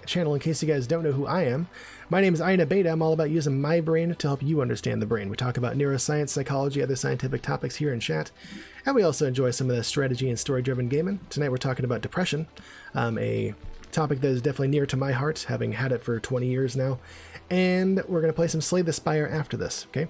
So welcome on in. Feel free to share your experience, anything like that, with any depression or anything like that, or anybody that's had depression you've known and things like that. Feel free to share your experience with that as much as you want to. Otherwise, sit back, relax, enjoy, absorb that knowledge. It's what we're all about here. And if you like what you see, hit that follow button. And if you really like what you see, feel free to consider subscribing and supporting the channel. Okay. Welcome on in, everybody. Good to see you guys. Let me get Colty that shout out too, please. 1, 2, there it is. If y'all enjoy some sim-type games, simulation-type games, Colty's your man, okay? He's a good dude, very relaxed channel, very relaxed atmosphere, really funny guy, really off-the-cuff, like off-the-hip, joking type guy as well. Really relaxed, laid-back dude, lives in my dream city of Portland, okay? You want to go check him out, he's good people. I wouldn't be shouting him out if he wasn't, okay? All right, let me back up. I actually did ask a lot of questions, haven't had a chance to do it. Whoa, Smart Arts had some battered shark. All right, I've never had that, and I never will because I'm vegan. But yeah, all right, glad you enjoy that. Jeez, never. I'm sorry to hear that. Yikes. Yikes. Smart Arts says people aren't getting their treatment because of stigma. Yes, I would say so. Stigma and fear, they go together. Yeah, stigma actually absolutely drives the fear of getting treatment for this kind of thing. Yeah, I would say that's a big part of it. People don't want to, especially as an adolescent. The last thing you want to do as an adolescent is be different from everybody else, right? Stigma against a mental disorder is going to make nobody talk about that. That was me. I never got treatment as a kid because like I couldn't trust anybody with that. I don't want to be different. I'm already different enough. Oh my God, I can't handle that. Oh no. I can speak to that personally, you know. Adam Fighter says they don't want to think about the idea that they're unhealthy. Could be that they don't want to face it. Sure, that could be why. They already know deep down they're unhealthy, but yeah, having to talk to somebody else about that and admit it, show them, yeah, that's tough. Hell yeah. Paranor says most of North American culture is about blame, not responsibility. Lays at the feet of religion. Maybe that ties into it. Sure. Maybe that ties into it too. I don't know. Let's see. Yes, that is another topic, Smart Arts. Thank you. I'm doing okay, Beta. I'm doing okay, Simcopter. I'm doing well. I'm doing fine. Talk about a topic I'm passionate about. Worked hard to get this talk together and stuff. So yeah, I'm doing good. Thanks for asking. Like I said, I was just getting through that slide before I got back to talk to you guys. Don't worry. I noticed everybody that's here. So that's what was it called? You missed the kindling hypothesis, not the Kinsey rule. Kindling hypothesis. Idea of a snowball, yeah, which is kind of that's a hypothesis they use to explain. Thanks for those follows, guys. Thanks for checking us out. They use those that hypothesis to explain like once you have your first depressive episode, you're more likely to have another one, and you're more likely to have another one, and boom, you end up with dysthymia, which is basically long-term depression, like I have. Right? It's all due to that kindling hypothesis. There's a kindling hypothesis that goes along with epilepsy as well and other disorders. It's all tied into neuroplasticity, your brain's tendency to more automatically do things that it's done before. Depression's no different. Yeah. Note Elector shares combination of stigma. Yep. Lack of access to assessment and treatment. There you go. Insurance probably comes into it as well. Yeah. Probably the two big factors. Even many people with depression can have misinformed views on it. Absolutely. Even if they accept depression as a serious problem, they may distrust the mental health system. Possibly, or they may just straight up not have access to it. They may not be able to get access to the mental health system. or the healthcare system. They might not be able to. Slay the Spire? Indeed. We're definitely checking that out later. We do that... lately, we've been doing that 3 nights a week after the neuroscience portion. We might have a neuroscience... or we might have a Slay the Spire tonight. This promises to be a long talk. It's longer than my normal ones, just the amount of information I have, plus there's a lot of interaction with chat, so... it'll be a shorter game session tonight, if anything. And Fridays, we always spend just focusing on the gaming. We'll be finishing up A Plague Tale: Innocence tomorrow, I think. I'm gonna stay up till we finish it. We're finishing it tomorrow, so yeah, we're definitely doing that as well. But 3 nights a week, this is our focus: neuroscience. Appreciate you, Colty. Right back at you, man. Who's leaving? I don't think anybody's leaving. Quest time. Hey, peace out, Colty. Good to see you, man. I get you, though. Yeah. Yep. Take off, buddy. Good, Demi. I appreciate you being here. Good to have you. I'm going to catch up on chat, and we'll move on in just a moment. Watching new game. Good to see you, man. Glad to see you here. As always. How you doing, man? I need an update. I need an update from a friend watching new games, bud. Tell me all about it. Mark says, probably why a therapist said I seemed like a normal person. Yeah, stereotypes of what people want. Yeah. Yeah, and again, that's damning too, you know. That's, like I said, I've gotten that recently. Like, oh, you seem like you're good now. You don't seem like you're sick. Like, oh my God, stop it. Like, that's not, oh. It's not how that works. I'm glad on both accounts watching new games. Good. Sounds like, yeah, things are looking up a bit more. I'm glad to hear that. Keep at it, man. Okay, you're gonna make it happen. Bearded Dragon, welcome in. Good to see you. I see you guys took out Tortoiseshell Tansy, which means a little fat one. I see Never06 soloed Tortoiseshell Tansy. Good on you. Hey, fat boy, come on. Little lazy fat boy gets a treat. You'll get some kitty cam. Come on, Fats. Bearded Dragon found that kitty. You know the drill, dog. Think you're getting sick? Gross. Come on, Fats, come on. Let's go. Come on. Bring your fast self. Let's go. Come on.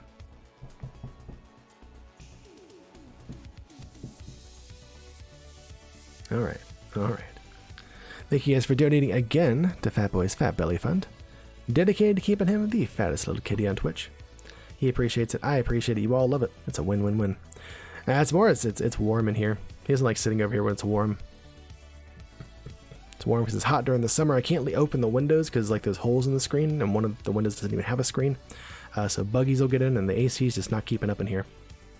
He is indeed a sweetheart, though, Miss Demi. Indeed he is. He's the best boy. Alright, let's move it on back.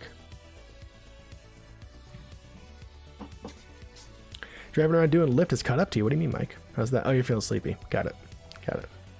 I've considered doing Lyft or Uber over the summer sometimes, but I don't think I will now. I'm going to focus more on streaming this summer.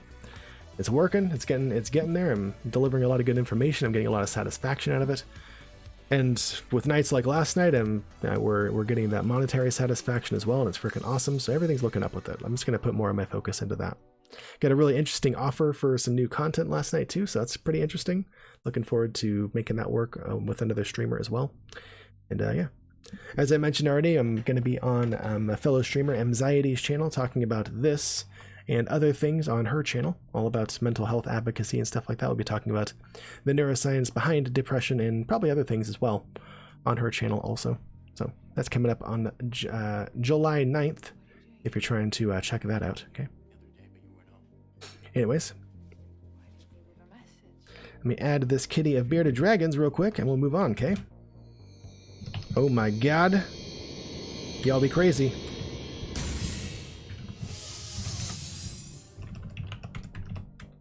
Is that freaking ethanol connecting little Miss Demi to the neural net? Welcome in to the neural net, little Miss Demi. Enjoy 1 month of some of the sickest emotes on Twitch. Check out those other sub perks you get down below. First and foremost, though, if you are interested, feel free to click on my name in chat and whisper me as much information as you'd like to about where you are in this wide world. I would love to add you to our sub map, okay?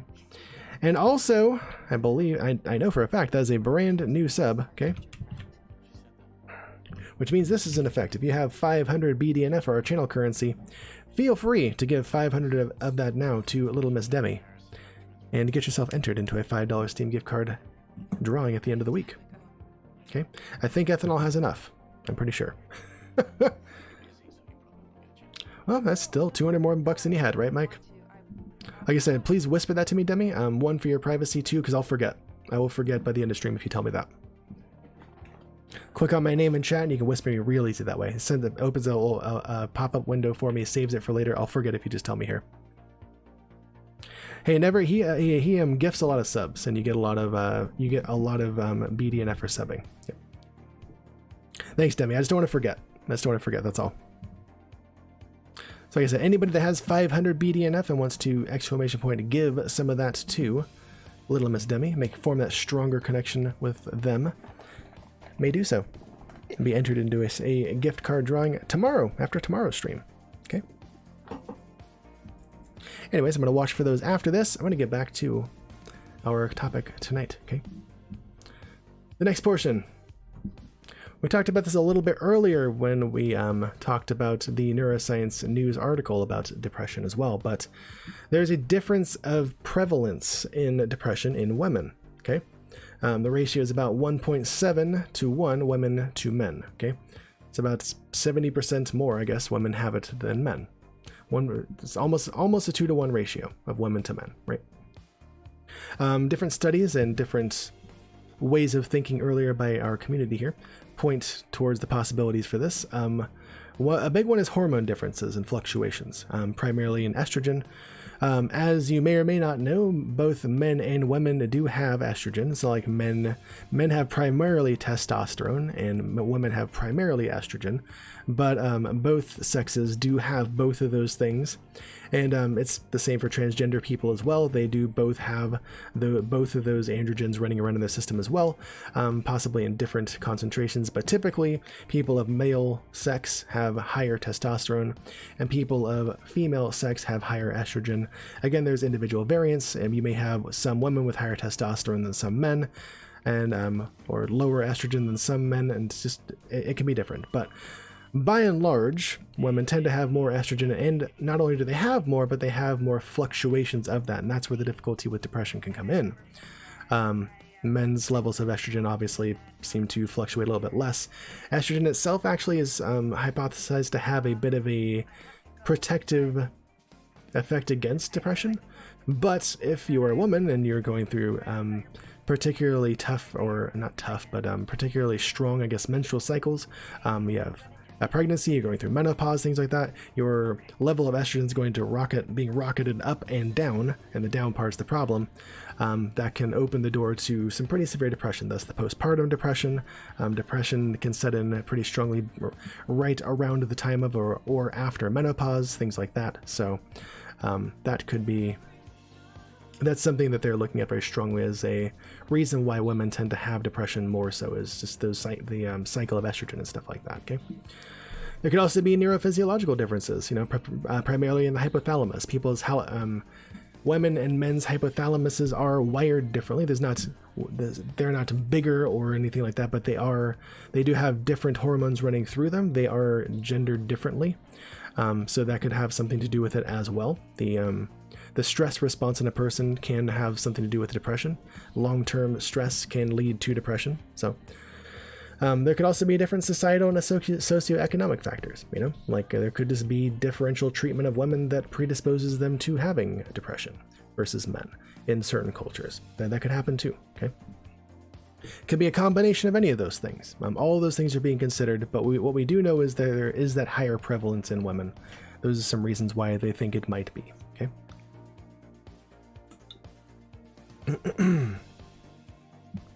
So again, the prevalence is higher in females, especially in adolescence. With 60% of adolescents not getting treatment, that's big yikes for me, dog. And there's no clear difference at this time in the way that depression treats between sexes or genders, though. A person with depression is kind of a person with depression. They meet those criteria. It's not like there's a way that like female depression looks versus male depression looks. They kind of look similar, for the most part, yeah. And they're just as impaired. It's not like men are less impaired than women when they're depressed, or women are more impaired than men when they're depressed. The impairment level tends to be similar between sexes and genders, okay?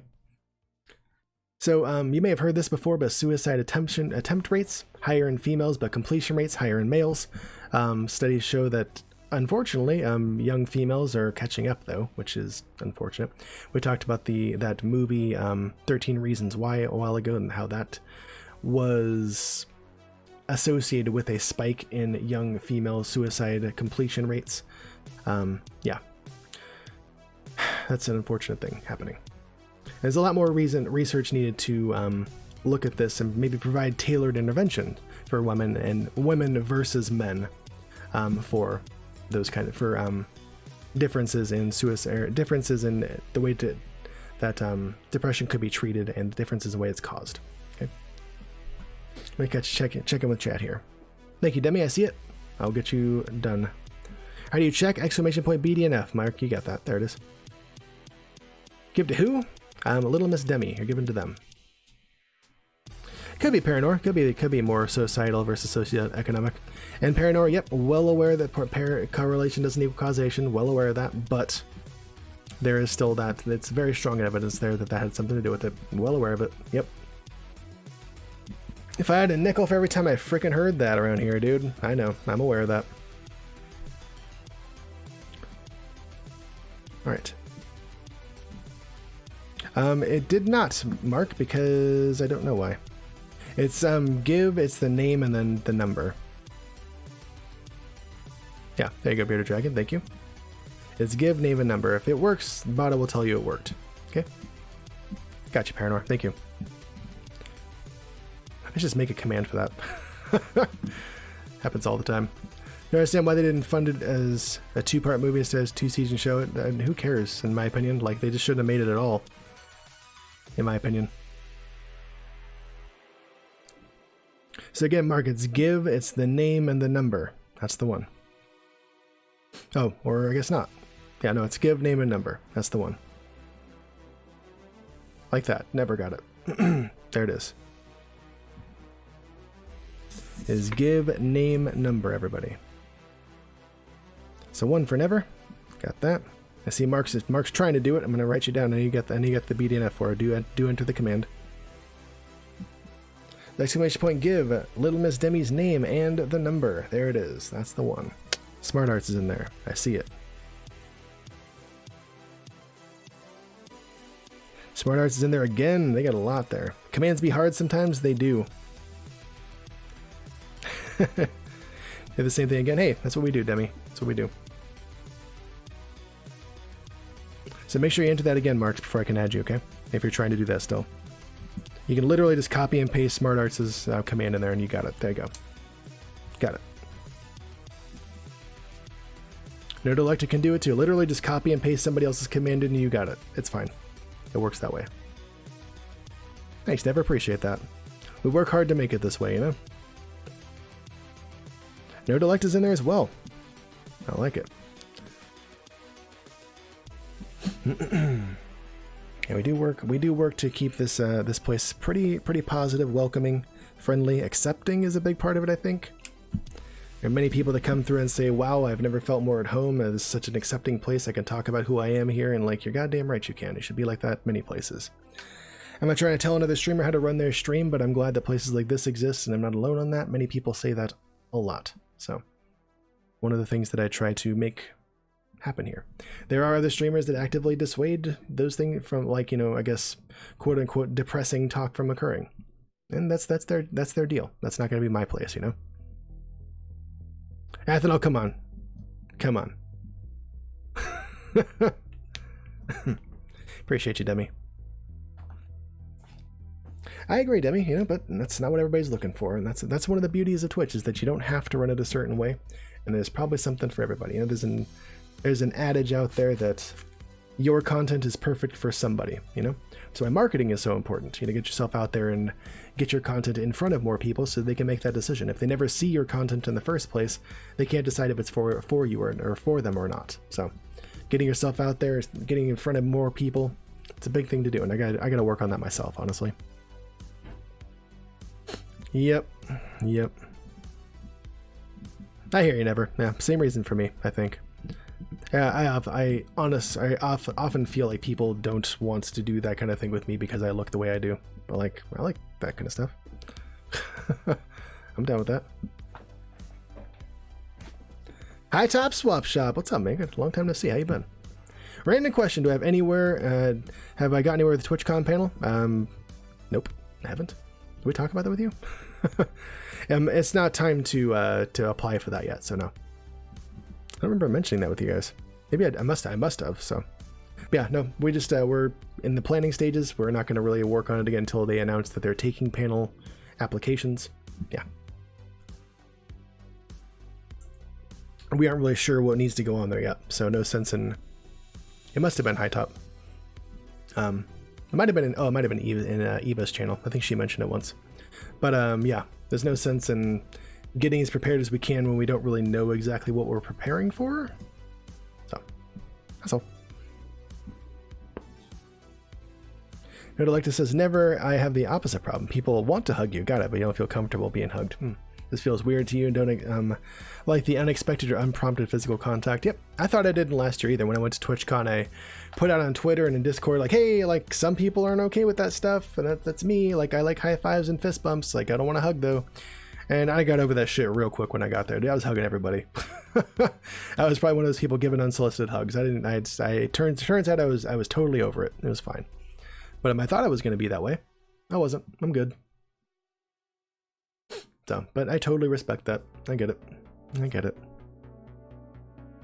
Anyways, I've caught up with chat. I'm going to move on with the next slide now. We're almost to, we're getting into the areas of impact, okay? Different areas of impact beyond the obvious things of, you know, just the feeling and suicide, things like that. We're going to go through the areas of impact. We're going to go through different ways that it affects the neuroscience behind it.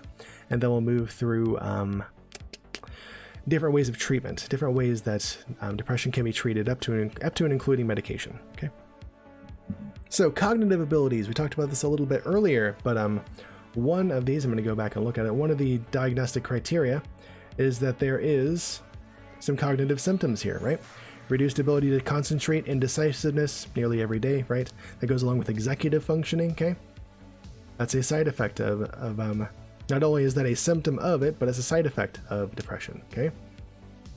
So deficits in those executive functioning skills, working memory, attention, planning, decision-making, processing speed, all those things like that fall under executive functioning. Those can be present in people with major depressive disorder or dysthymia. And it can happen afterwards. So those cognitive deficits can persist after the episodes go away too, okay? Whether you've had one or many, obviously if you've had many, you're probably gonna have more of this stuff, but it can persist afterwards, okay?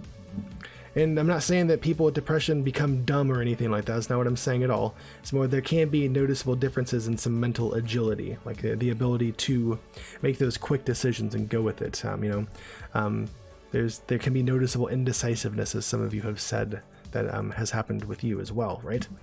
And these are both perceived and measurable. They've done assessments where they've actually done assessments of executive functioning on people with depression versus people without, and they do actually see deficits in these areas with people with depression. Not just people that are actively depressed, but people afterwards as well. After they're through their depressive episodes, these things can and do persist. Okay. Even for years, as we say here, they can go away. They can go for years. They can cause permanent changes in those things. Okay. And of course, I mean, I was glad to see this, but if it wasn't obvious already, mitigation of these things via psychotherapy and medications, definitely an area of research. They want to see if they can help people reduce these things. And there have been some studies that have shown some remission of these things with psychotherapy and medication therapy as well. Okay. Which is a good thing for anybody going through this. You know, nobody likes to have that constant brain fog, right? Another area of impact, we talked about, this has already come up tonight, but that motherfucking stigma, dude, that is around everywhere, is rampant. As much as vocal as people are about it, as much as there are movements for acceptance and things like that, it is still around. God, banger alert, by the way, this song is dope. This is still around. The stigma around mental health, not just depression, but mental health in general, being different in general, for Christ's sake, is still there. It's still there. It's such a natural part of just the way people are. Those in-group, out-group things are just so strong and prevalent in people. And this is just another facet of that, you know? The stigma is alive and well, very strong, and it sucks, okay? Research has shown it's actually systemic and pervasive. You would think that, like, mental health professionals wouldn't have, you know, implicit biases against people with mental disorders, but studies show that they have more positive attitudes about people with mental illness, or at least they show those, including depression, but less actual willingness to have contact with them, you know? They're thinking this might be something kind of like a not in my backyard kind of thing, or there's just like, they know that societal expectation to have good attitudes toward people with mental illness, but when it comes time to actually doing something about it, it's not much easier for them to do, even though that's their job, you know? It's not like which it just kind of goes to show that, like, even a mental health professional isn't necessarily a more empathetic person. They're a person that has the degree and the knowledge to be that job, you know? So, but yeah, those kind of things exist even in mental health professionals, research shows, which is pretty damning in my opinion. You wouldn't think so, but it's there. This stigma tends to be more pronounced in lower SES countries or cultures where mental health difficulties can and are often attributed to spiritual or paranormal causes, evil spirits, possession, you know, sin and things like that causing mental illness. Yeah, the stigma is definitely higher there for what I think are obvious reasons. And I was really surprised about this, but there was a survey done of American people around 20 years old. And it found that when they were given a situation when to describe a person with depression, they looked at other disorders as well, but I'm concerned with depression here. When given a situation that describes a person with depression, a full one-third of people felt that people with major depression were at least somewhat likely to, quote unquote, do something violent to other people. Where the hell is that coming from? Like, not to themselves, but to other people. Like, a person with depression is more likely to do something violent to somebody else. Where is that coming from? Like, when have you ever heard about a person with depression hurting other people besides themselves? Like, are people just that uninformed? Like, where is that coming from? Are you kidding? I was really, really surprised to hear that. Like, I get that with other, how there can be that perception with other disorders, especially like things like schizophrenia, which that in that study that turned out to be, there's a huge percentage of people that think that, even though that's inflated as well. But like, 30% of people, or a third of people thinking people with depression are going to hurt other people? Wow. That really blew me away, in my opinion. Or not in my opinion, that did blow me away, factually, yes. But yeah, so self-stigma, there's this concept of self-stigma, or basically believing that stigma, you know?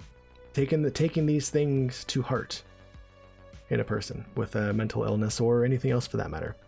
Obviously, causes lower self-efficacy and self-esteem, sure does, and only makes you less likely to seek help regarding your mental illness, which we talked about this earlier, but you know, it's kind of like making fun of a fat person at the gym. Like, motherfucker, do you want them to get better? Like, they're the exact kind of person that should be at the gym. Why would you make fun of them about that? Like, is your self-esteem so bad you need to make fun of somebody? You need to make fun of somebody trying to better themselves? Like, what do you? Come on, you know? It's the same thing with this. Like, if a person has a mental disorder, or you know of people with mental disorders, you know this is a thing. Why are you going to make fun of people about it? Why are you going to, like, stigmatize them about it? Why are you going to shit on them about it? Like, do you think they want to be this way? Unfortunately, some people do. Unfortunately, some people do believe you're just being lazy. You're just being selfish, as it says right here. You're just a bad person. You're just lazy. Like, oh my God, just suck it up and get over it. Like, exactly the wrong way to look at it. Wrong freaking way, okay? Not helping anybody. Maybe it makes you feel better in the moment to just like push away that ugly reality that this kind of thing does exist in some people, and makes it easier for you to deal with it, or I guess not deal with it. But you know, it's still there, and you're making it worse with those kinds of that line of thinking, okay? You just freaking grow a shred of empathy and just listen to somebody for a minute. Just saying. Goddamn, son. Let me catch him with chat here. Or check in with chat here. Oops. That's not what I wanted. Whoop, that's not what I wanted either. Here we go. Catch up and catch up. Vikings. Okay, here we go. Love Hat Boy, come on over. Okay, buddy. I'm gonna bring him over here while I catch up with Chad. Hopefully.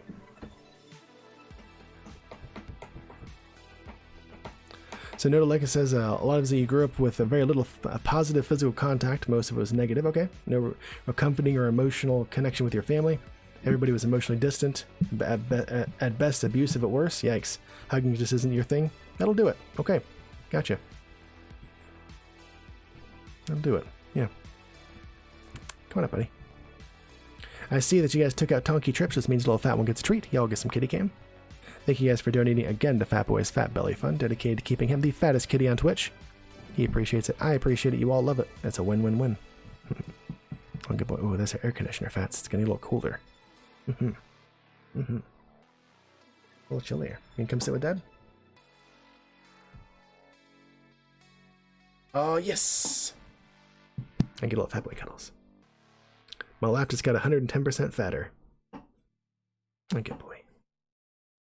Paranor said I was sent to a mental ward because I said I understood something. It scared them into thinking I was dangerous. Talk about stigma. Yeah, geez, what? Wow, okay. Never said I feel like I have this idea of what the average mentally healthy person is like. That can be dangerous thinking too. If you don't fit that, you're either ostracized or beaten and bent till you fit. Yep, both of which are horrible for one's mental health state. Yep. What is normal in mental health? Who knows? Many people don't. Sorry. It's okay, trafficking. It's all good. Cooking some fettuccine with zucchini. Delicious. Bone apple teeth. I love it. Indeed, bone apple teeth, you as well, trafficking. Hope you enjoy it, man. And no worries, you never have to apologize for lurking around here. It's fine. You enjoy our content however you wish. I appreciate any of your time being here. I appreciate those of you who go above and beyond and support financially as well. This content is always here for you guys to consume for free, but it's never free for me to make it, so thank you guys for helping to support the channel in that way as well. I appreciate that. Yeah, you consume our content however you wish to, okay? In media framing all the mass killers as mentally ill? Maybe. I don't know. Maybe that's why there's some stigma. Don't know. School shootings and stuff? Maybe. That's why people think that people with depression are likely to do something to others. I don't know. I don't know. I would say in those cases, maybe depression isn't the only thing going on. Smart Arts. Look at this. Smart Arts connecting Paranor 01001 to the neural net. I don't know if that's a first-time sub or not. It is indeed. That's a first-time sub, so givers in effect.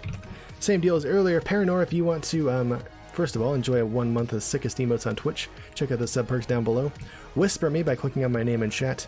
As much info as you'd like to about where you are in this wide world, I would love to add you to our sub map, okay? And everybody wants to give 500 BDNF to Paranor, you may do so and be added again, or for the first time, to that $5 Steam gift card drawing at the end of tomorrow's stream, okay? And welcome into the neural net, Paranor, the first of many months. Let's see. Ouch. Ooh, my neck hurts. Anybody, did your kitty ever get added Bearded Dragon? No, it did not. Okay, I see that. And we gotcha. I'll add that in just a moment. Trafficking is in there as well. All right, got you. Trafficking won recently, I believe. You should go all over the world and educate somebody Smart Arts. Maybe you can. Why the hell can't you? Make this work. I'm doing that right now. Senior Morgan, good to see you tonight. I think I saw you come in earlier and didn't welcome you. Sorry, I was in the middle of something. Good to see you. Some people don't have that empathy gene. Yep, I would say so. I agree. It's unfortunate.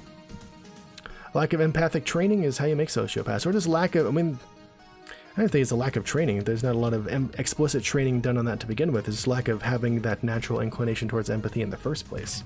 It's kind of a problem, you know? Just saying. Kind of a big deal. And some sociopaths, I think, are born predisposed to being sociopaths in the first place.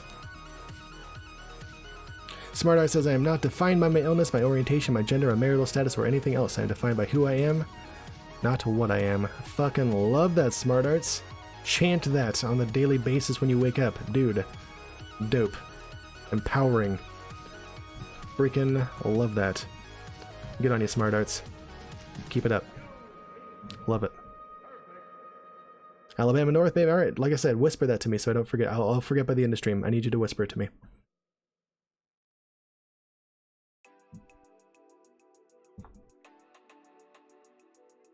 Let's see.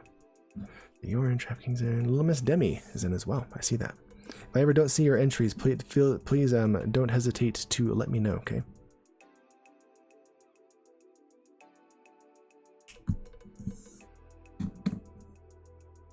Let's see.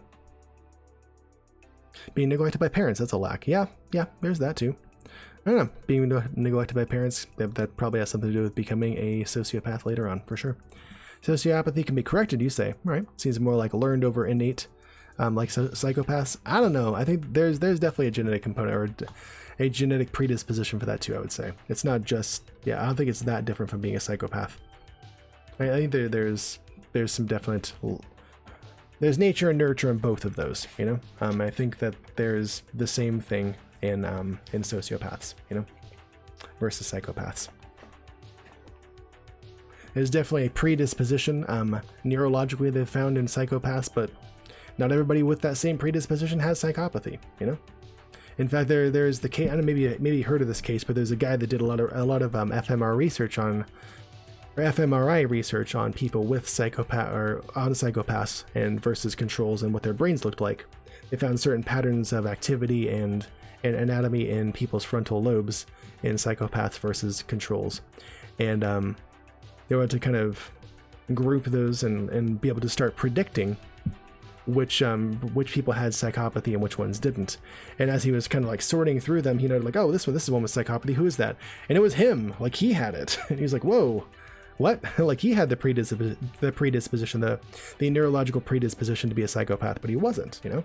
He wasn't. He didn't. And he did note, like, I do have some things that probably could have turned into psychopathy. I'm extremely competitive. I can be very direct. I can be unempathetic at some times, but I had a friggin' amazing childhood, and I think that's part of it, you know? Like, I just never really developed that characteristic, but he could have, you know? Yeah, they made the psychopath list? Exactly, yeah. That's the one. Yep, Draco's in there, I see that.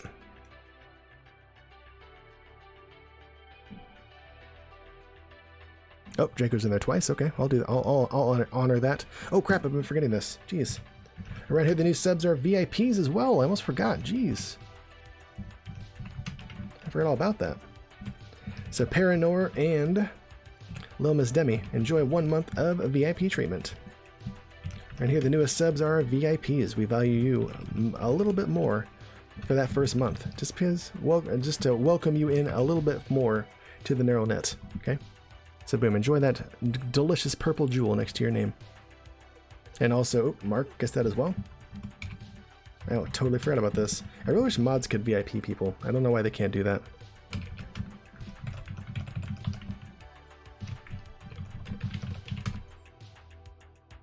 You get that, and I know that there is somebody else here as well, but I don't see them right now. I'll be reminded of that later. So enjoy that jewel dough, guys. Yep. I'd like to say, do you think? Oh crap! Here it is. Smart Arts, thank you for connecting a Node Electa to the neural net as well, and that's a resub. I know Node Electa was subbed before.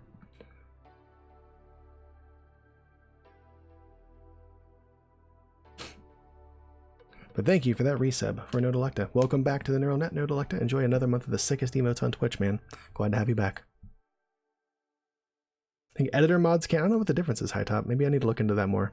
So I would love for my mods to be able to do that, because I forget and it takes me time to do that. Time away from providing this content. So.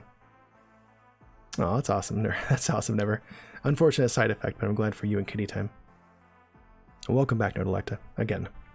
Mods can't be, I'm not talking about how mods can't be VIP, I'm saying I want mods to be able to give VIP status. As far as I see, they can't do that. So. Not to look into that more. Like, I want my mods to be able to do that for me. One, because as you can see, I forget sometimes, and two, it's okay. It's fine, Paranor. No worries. No apology necessary. Yeah. I want mods to be able to do that because I forget sometimes, and also it just takes time away from what I'm doing.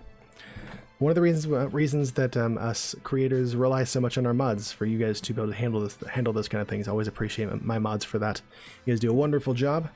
Very infrequently do I need to do these things, and I appreciate that, guys. Thank you for being here and helping take care of that. It's a big value you add to our community for sure. I always love hearing those stories of people giving back to their mods and their communities, you know? Mods indeed are the backbone of a channel. I like to have good present ones. I usually do. Sometimes there's just times where they can't be here, and that's understandable. No worries. Is that a new joke? Maybe. I don't know. Not sure. Anyways, guys, let's move forward. Mod for 10 channels, Paranor? Damn, son. Former IRC admin for 100k plus concurrent users. Okay, yeah. You know all about moderating. Yeah. Pro moderator. Got you. Wow. Wow. Wow. Crazy talk. Anyways. I mod for nobody, unfortunately. Just because I'm not able to spend enough time with people's channels. It's all good. No worries. 'Tis what it is. I'm not any one place enough to do that, you know? Anyways, let's move on. To the next one. There's also the financial and professional aspect of impact, or area of impact. They don't often talk about this. This doesn't get brought up too often, but people with depression, big financial impact on their life and big financial impact on their employer too. It's a really important thing that I don't think gets talked about very often. Okay, there's research on this too. They had a survey over 60,000 people across a 30-day period.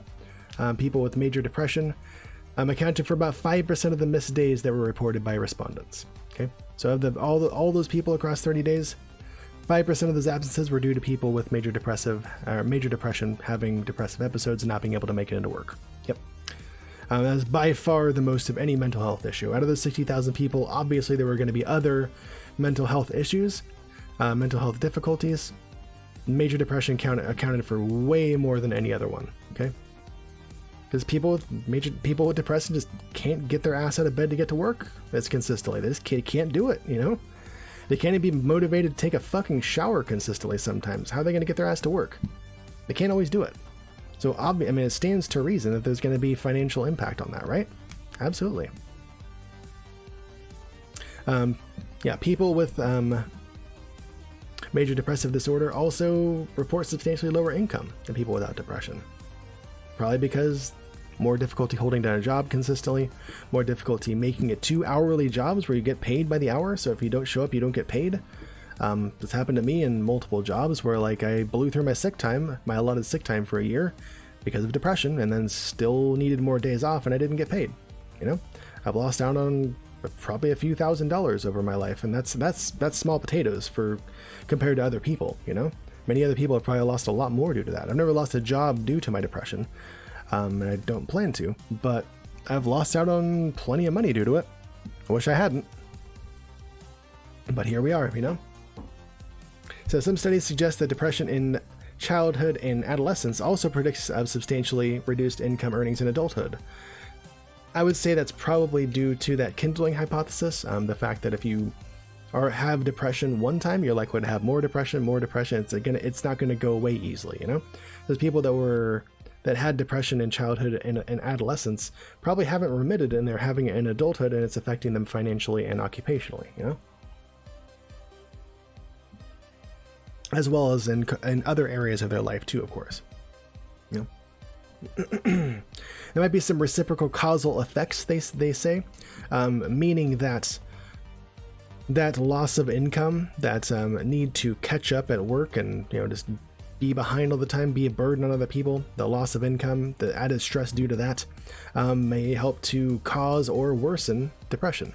And then it's a sick cycle of, you know, losing money, not going to work, losing more money, not going to work, and so on and so forth, or at least it can, you know? But that relationship isn't super understood at this time, but it kind of makes sense, you know? But the research isn't there. Not yet. Could be, but it's not there yet. Next area of deficit. Oh, nope. On to some neuroscience. All right. Before that, we just been talking more the psychology aspect of it and more statistics. Now the neuroscience. Okay, we're here. We've arrived. So similar to other, it's kind of similar to other disorders in brain areas that are impacted, especially PTSD. There's some similar order or some similar disorder or similar areas that are in dysfunction. Okay.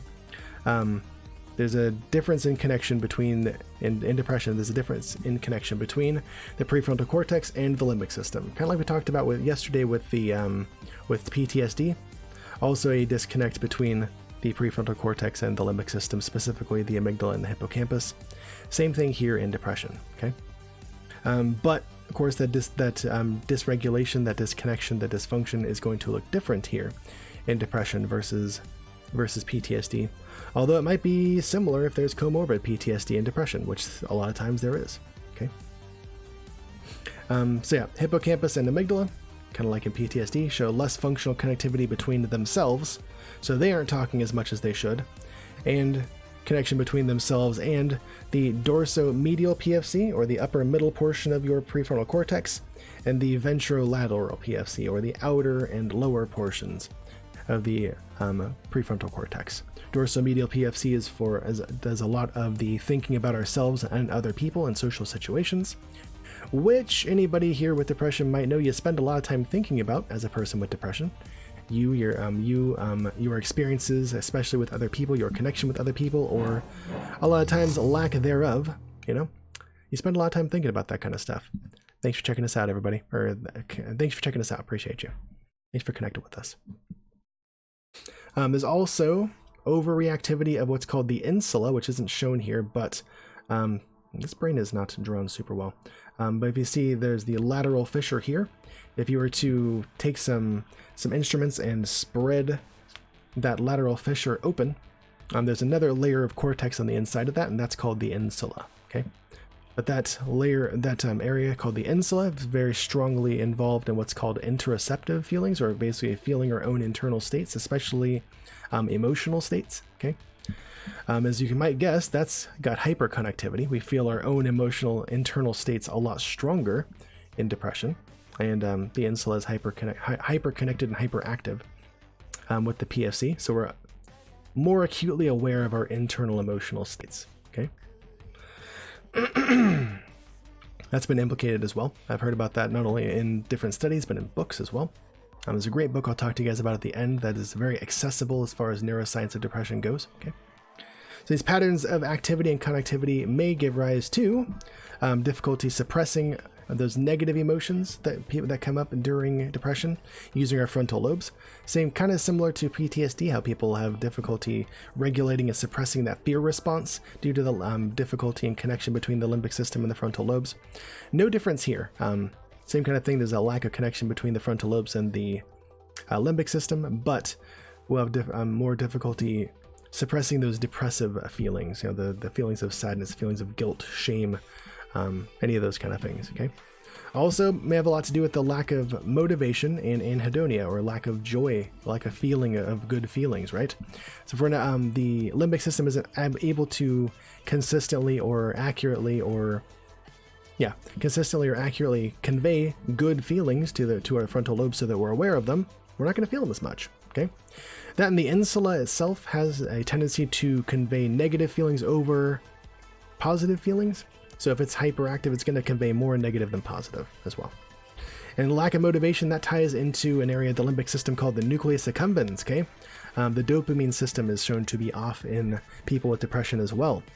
So there's dopamine dysregulation. You can often have differences in motivation, lack of motivation, especially in the case of depression. The nucleus accumbens is responsible for motivating us to certain behaviors, and if that dopamine system is dysregulated, there's less activity in the limbic system than there should be.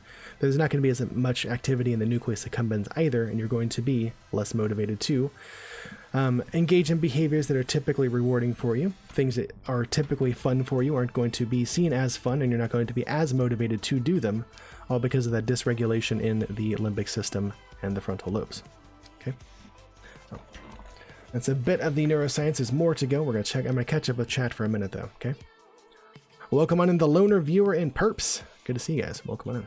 Thanks for joining us to talk about and learn about depression tonight. Good to see you. Catch up with all of this chat though. Just received a bill for $5 in the mail. Yikes! That seems like a waste of paper. Could be done electronically, yo.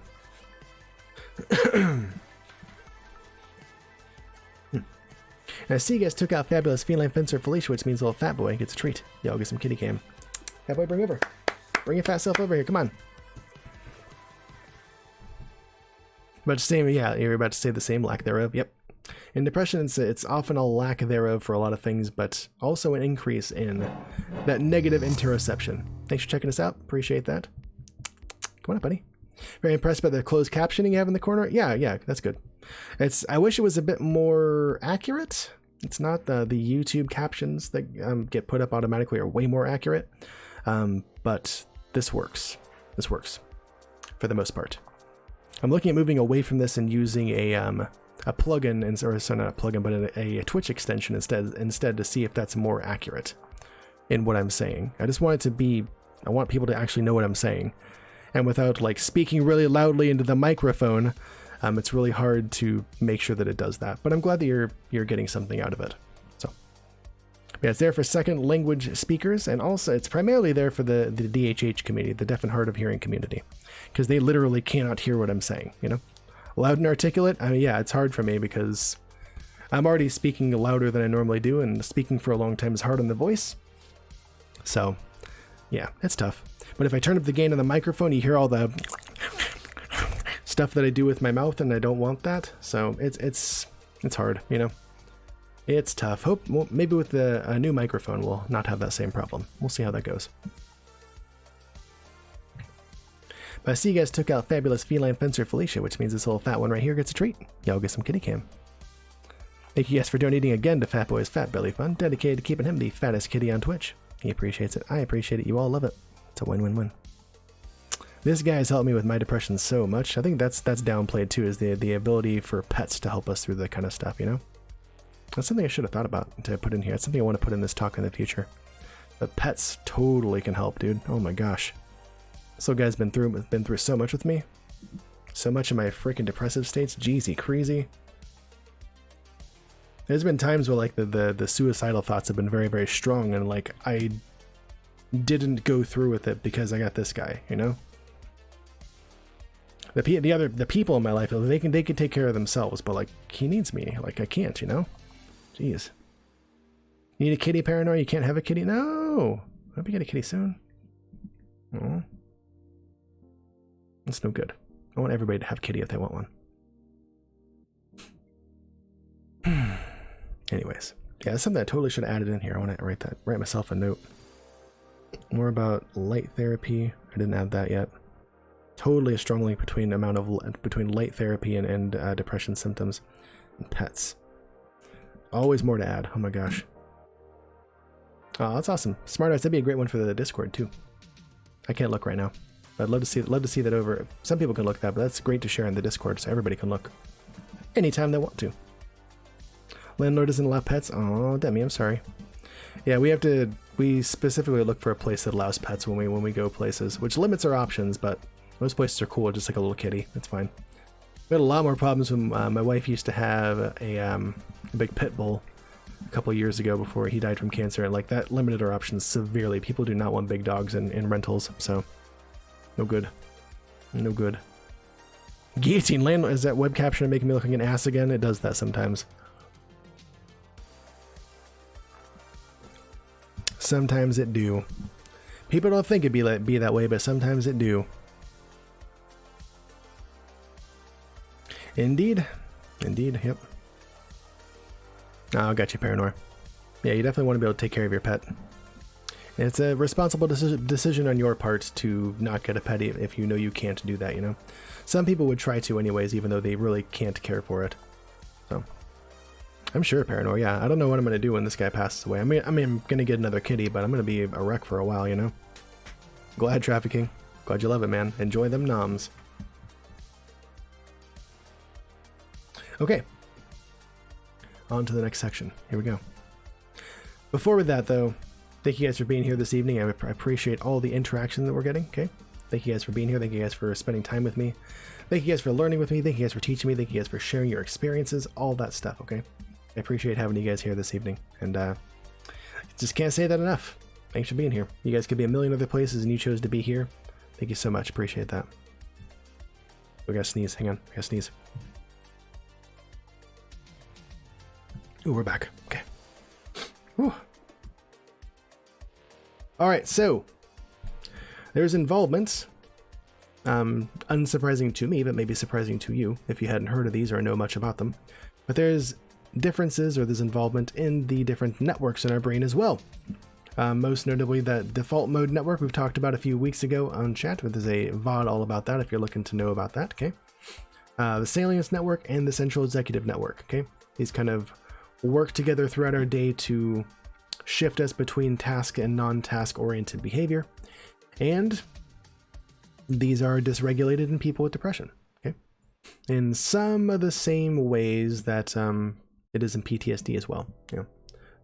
People with depression, I mean, obviously just aren't as effective at getting stuff done as people without depression. Okay? So there is a hyperconnectivity, there is a stronger connection within areas of the default mode network, that being the medial prefrontal cortices, the posterior cingulate cortex, and the angular gyrus, like we talked about yesterday. Okay, those are responsible for autobiographical thought, quote-unquote non-task-oriented behavior, daydreaming, quote-unquote, as well, even though your brain's pretty active during that time. The default mode network is a very active network, okay? But yeah, there's a hyperconnectivity in that, so you spend a lot more, it's easier to spend a lot more time with that network engaged, which means that you're not outwardly focused, you're not focused on task-oriented things, okay? You're focused more on yourself, past experiences a lot. If anybody has depression, probably had some experience with that rumination, and that's ruled by the default mode network for sure, as we just constantly review those shower arguments, those freaking nasty autobiographical incidents, and just reliving those, rehashing those, all that stuff, right? Definitely there in that default mode network.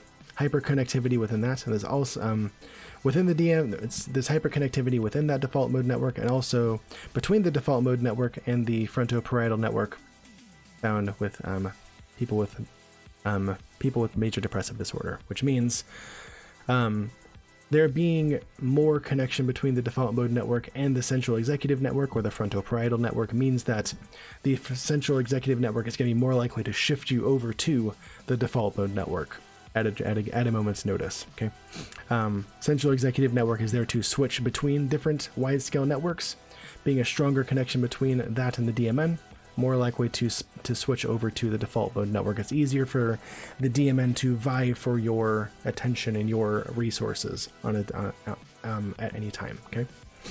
There's also hypoconnectivity, or underconnectivity, within and between other wide-scale networks. So the salience network, the dorsal attention network, which helps us to focus on the outside world, and the frontoparietal, or the central executive network. So there's a less connection between those other ones, and so that lesser connection between the other networks and the central executive network, and the increased connection between the default mode network and the central executive network, just equals much more time spent in the default mode network, ruminating, thinking about nasty stuff from the past, probably also imagining nasty things from the future, possibly, and just more time spent in your own head than is probably good for you, you know?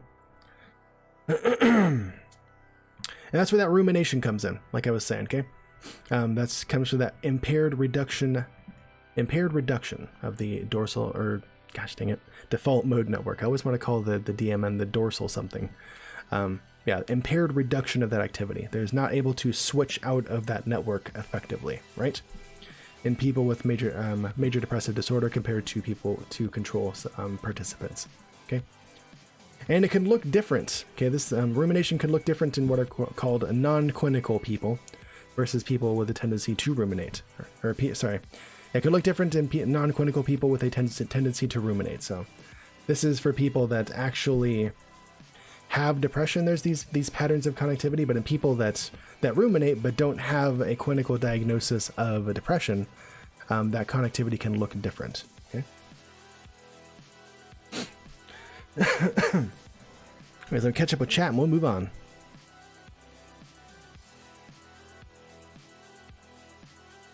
Rumination says hi top. Yeah, if there's a chemical or otherwise to switch that off, yeah, all your money. Oh yeah, you and many other people. Yeah, there's the chemical way to just switch yourself out of the default mode network and not stay there as often. Oh, absolutely.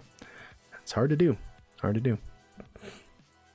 Paranormal says baseline, physical, internal, emotional, and external networks. You categorize them as. Oh, how does that work?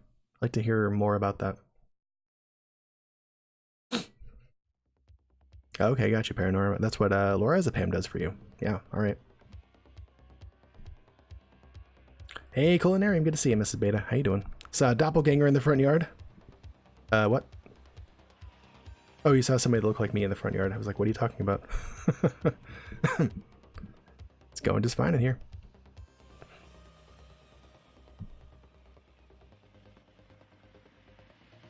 I think parsnips and white sauce is your new jam. Dude, parsnips are underrated. Parsnips are fucking delicious, man. I'm just gonna put that out there. Fats is doing fine, Culinarium. He's doing good. He's doing good. Oh, he saw a doppelganger for Fat Boy in the front yard. He's fine. He's in here flopped out on the bed.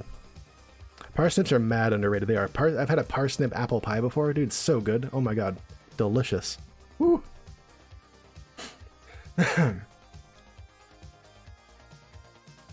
That'd be good, Paranor. Feel free to share over in the Discord. Love to hear that stuff there.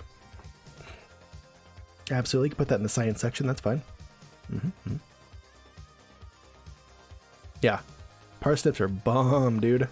When before I was vegan, some of the best tacos that Mrs. Beta and I ever had were parsnip and egg tacos. They were so good. Oh my god. Delicious.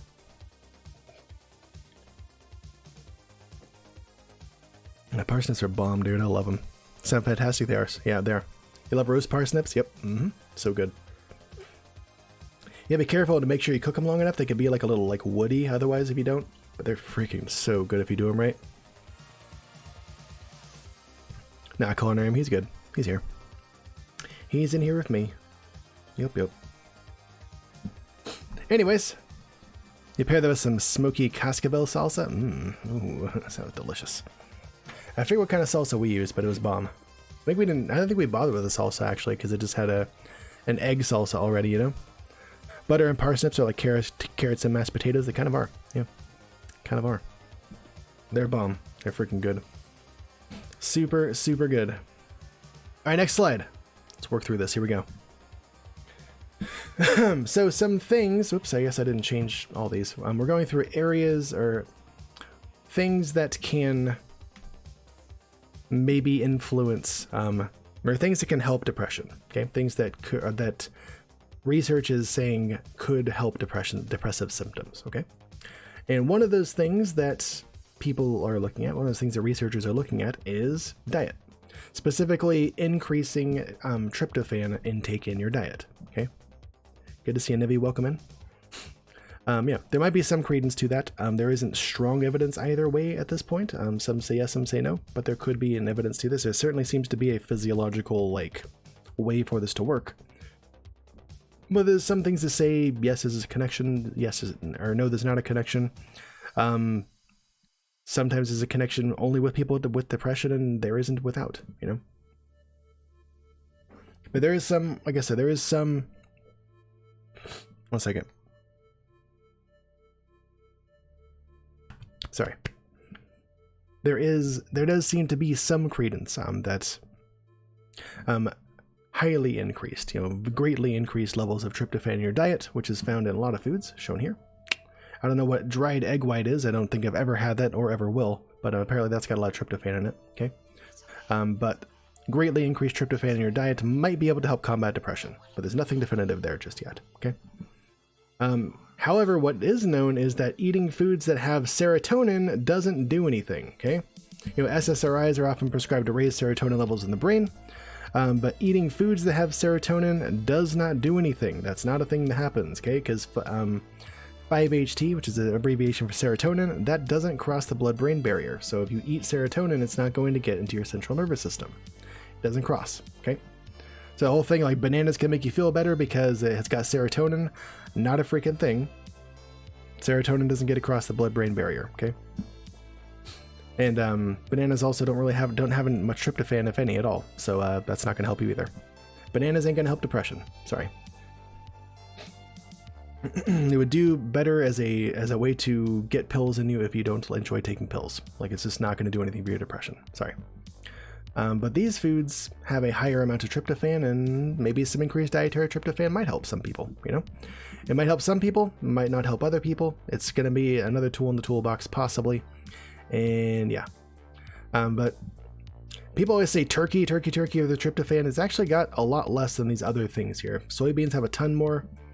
Sunflower seeds got more than turkey. These other meats and cheeses tend to have more. Spirulina actually has a ton of tryptophan in it. Which, like, people don't eat spirulina very often, but that's got a ton. And apparently dried egg white, whatever the hell that is, has a bunch too. But yeah, turkey doesn't have that much compared to other things, okay? Doesn't have that much. Anyways, as I was saying, there might be differences in people predisposed to depression or not. They looked at putting people on a complete, like, a lack of tryptophan, like just lowering the level of blood tryptophan, and people that weren't prone to depression or had depression before, little to no mood change. But people that have had depression or were prone to depression before and had their tryptophan levels lowered via diet did have a spike in depressive symptoms. Okay, so there's a that's clearly not something that's going to affect everybody, but if you're predisposed to that kind of thing in the first place, it might. Okay. There may also be a link between dietary tryptophan and exercise. We're going to talk about that a little bit later. Okay. And there may also be a connection with gut microbiota as well. There's a lot of different stuff going into looking at how diet can affect that, and also other mental disorders as well. Okay. All right. Welcome in, Zoe Q. Good to see you, man. How you doing? Yeah, I'll see you later, Culinarium. We might even, like, sleep together tonight. Oh my gosh, it's crazy. It's like we're married or something. Jeez. Paranor says, yeah, gut biome, more epigenetic studies needed. Absolutely. Yep. Well, yeah, most of your serotonin's produced in the guts, like 90%, sure. But that's why we're more concerned about tryptophan levels and tryptophan production or intake, you know, not serotonin production systemically. Because again, serotonin doesn't get through the blood-brain barrier. Does 5-HTP really not do anything? No. Taking it in the past for sleep and knocked you the hell out. That might be different. If it's 5-HTP, that's different, because 5-HT is serotonin. 5-HTP might be something different. Let me look that up. I don't know what that is.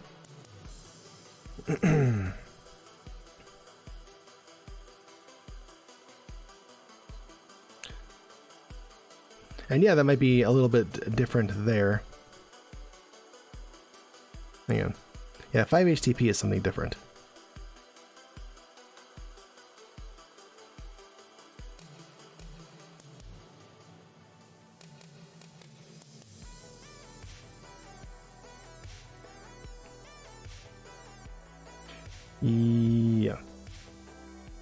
Yeah, 5-hydroxytryptophan is 5-HTP, which is known as oxytryptan, which is not serotonin. That's different. 5-HT is serotonin, 5-HTP is the stuff you're taking, that's an over-the-counter supplement. It's different. Different thing. Good to see you, Zoiku. Welcome on in. Welcome on in. Good to see you, man. Eating turkey full-time for the tryptophan would be depressing. Yeah, absolutely. I'm good, Nivy. How are you doing, man? Way to go. Or, wait, good to see you. Where'd Fats go? He's over flopped out on the bed. He's just over here. He's being a little Flopposaurus Rex on a bed. Hard to see him, but he's there. Slow Cloud, my friend. Thanks for that spicy host, dude. Good to see you. Turkey's popularized because of Thanksgiving makes you tired. Reality is people are eating a shitload more than they usually do and a ton of carbs. Yes, right. Not the tryptophan of the turkey, it's the fact that you're eating a fuck ton and you're passing out after that and giving yourself some diabetes probably, or at least predisposing yourself to it. Yep, that's what it is. I see you guys took a fabulous feline fencer Felicia, which means fat boy. Come on, whatever. Fat boy gets a treat. You'll get some kitty cam as soon as he brings his fat self, which will happen. Come on, Fats, let's go. Come on over. Let's go. Come on.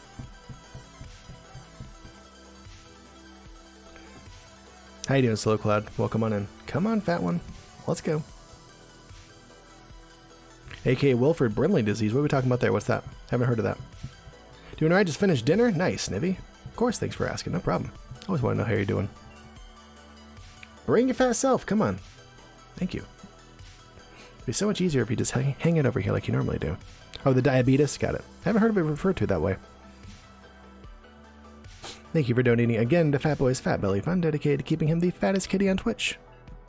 He appreciates it. I appreciate it. You all love it. It's a win-win-win. Oh, good boy. Oh, goodest boy. I love you. Taking off again. Wilford Brimley was the old man in the diabetes commercial. Okay. Got it. Got it. I just think of the cat meme when I see that. The diabetes cat. I'm glad you're doing well, Nibby. It's good to see you, as always. Okay. Onward and upward. So that's some about how diet could have an effect. Okay. Thinking that dietary tryptophan could have an effect in mood improvement. They found that in people. There was a study that showed that in people without depression, highly increased tryptophan also increased measures of, or increased good feelings and less feelings of depression and less feelings of anxiety as well. So it seems to be that connection for people without depression as well, in that way, but not fully understood yet. Anyways, exercise. Okay. I may be a bit biased here, but goddamn, exercise is probably the best thing a person with depression could do for themselves. It really is. Holy crap. Just, it's free. It's effective AF. Just a plethora of research says that that's good for you. Whether you're depressed or not, it's going to improve your mood, improve a lot of things about you, okay? And, yeah, I mean, it can be easy to do. Just freaking extra. If you do nothing else when you're depressed, please get up and try to do some exercise. Like, that can help. Like, unless you are in danger of hurting yourself doing exercise, you're never going to have a doctor tell you not to exercise. Just do it. Do it. Oh, I need to do it more too. I really do. I've changed my diet for the better, a lot better, but I don't have the diet to go with it, and I need to. Okay. Anyways. So exercise, especially as an adjunct to medication or along with medication and probably therapy, just works. Lots of reasons why. Let's go through them. So anandamide is one of them. You ever heard of anandamide before? It's something called an endocannabinoid. Yes, that's similar to cannabis, okay? But they are produced in our body. That's the endo part, okay? But the endocannabinoid anandamide, the production of that increases during aerobic exercise, and is blocked during prolonged physiological stress or psychological stress. So when you're super stressed out, you don't have this endocannabinoid, which is a chemical that is responsible for making us feel good, satiated, relaxed, all that good stuff, okay? Increase during aerobic exercise, production of that is blocked during stress, so you just don't feel as good, right? Anandamide helps regulate activity in the frontal cortices, the amygdala, the hippocampus, and the hypothalamus. Hey, we just talked about those areas earlier as being dysregulated in people with depression. Well, what the hell? If one were to exercise, maybe that would help regulate that connection, right? So dopamine is also increased in areas of the brain. Right, help us regulate mood and attention, especially in that nucleus accumbens, like we were talking about, the nigrostriatal pathway. That is going to be regulated better. Okay, that's going to help with those cognitive aspects of depression. Okay, then remember the attention and memory deficits that can go along with depression. This can help. Exercise can help mediate and improve those as well. Okay. Same thing, you could see probably similar things with MAOIs or monoamine oxidase inhibitors, which often increase the level of dopamine in the system. You see that there, you can see that there too, but exercise can do that naturally. So, and again, this is going to help with a lot of disorders and help with the symptoms of many disorders, not just depression. It can help with anxiety, it can help with, there's evidence it can help with autism. There's evidence it's going to help with a lot of different things. Okay, exercise is just the single best thing you can do. Swear to God. Swimming works too. It doesn't have to be running, but usually we're talking about aerobic exercise. The article we read earlier showed there might be a link between anaerobic and strength weightlifting exercise as well, okay? But usually we're talking about aerobic exercise.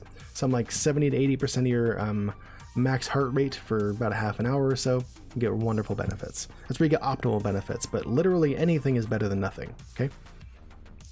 Welcome on Imperfect East. I'll answer that question in just a minute, okay? Research does support the hypothesis that aerobic exercise increases levels of tryptophan in your blood and availability to the central nervous system by way of that, because tryptophan, unlike serotonin, can cross the blood-brain barrier, right? And this is where I was saying that there might be a connection between exercise and diet, because if you're eating more tryptophan-laden foods and raising your blood levels of tryptophan that way, and then you exercise and increase the absorption of that into your central nervous system, you might get just get like a double effect there, you know? Of course, your brain's only going to use what it thinks it needs, so if the problem isn't so much that your brain has access to tryptophan, it just doesn't use it to make enough serotonin, or serotonin doesn't have enough of an effect in your brain, that may not help you. But, I mean, this is literally free to try. You can go out and take a fucking walk, and you can see if this works for you or not, right? So again, there's a physiological process going on here. There's different things vying for access to your central nervous system via the blood-brain barrier at any one time, okay? Tryptophan being some of them. Also, these other things called branched-chain amino acids are vying for access to the blood-brain barrier at any one time too. And they kind of limit each other's ability to enter the blood-brain barrier or pass through the blood-brain barrier into the central nervous system. But during your exercise, those branched-chain amino acids are absorbed into your muscles instead, which leaves more of that tryptophan to be available to go into the blood-brain barrier and less competition to get in there, right?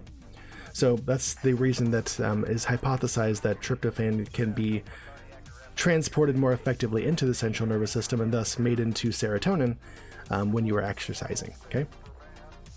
Exercise also shuts off your HPA axis, which, as we've learned in another talk all about the HPA axis and stress, which is good. That's a good thing. You want to shut down the HPA axis afterwards. It activates the HPA axis.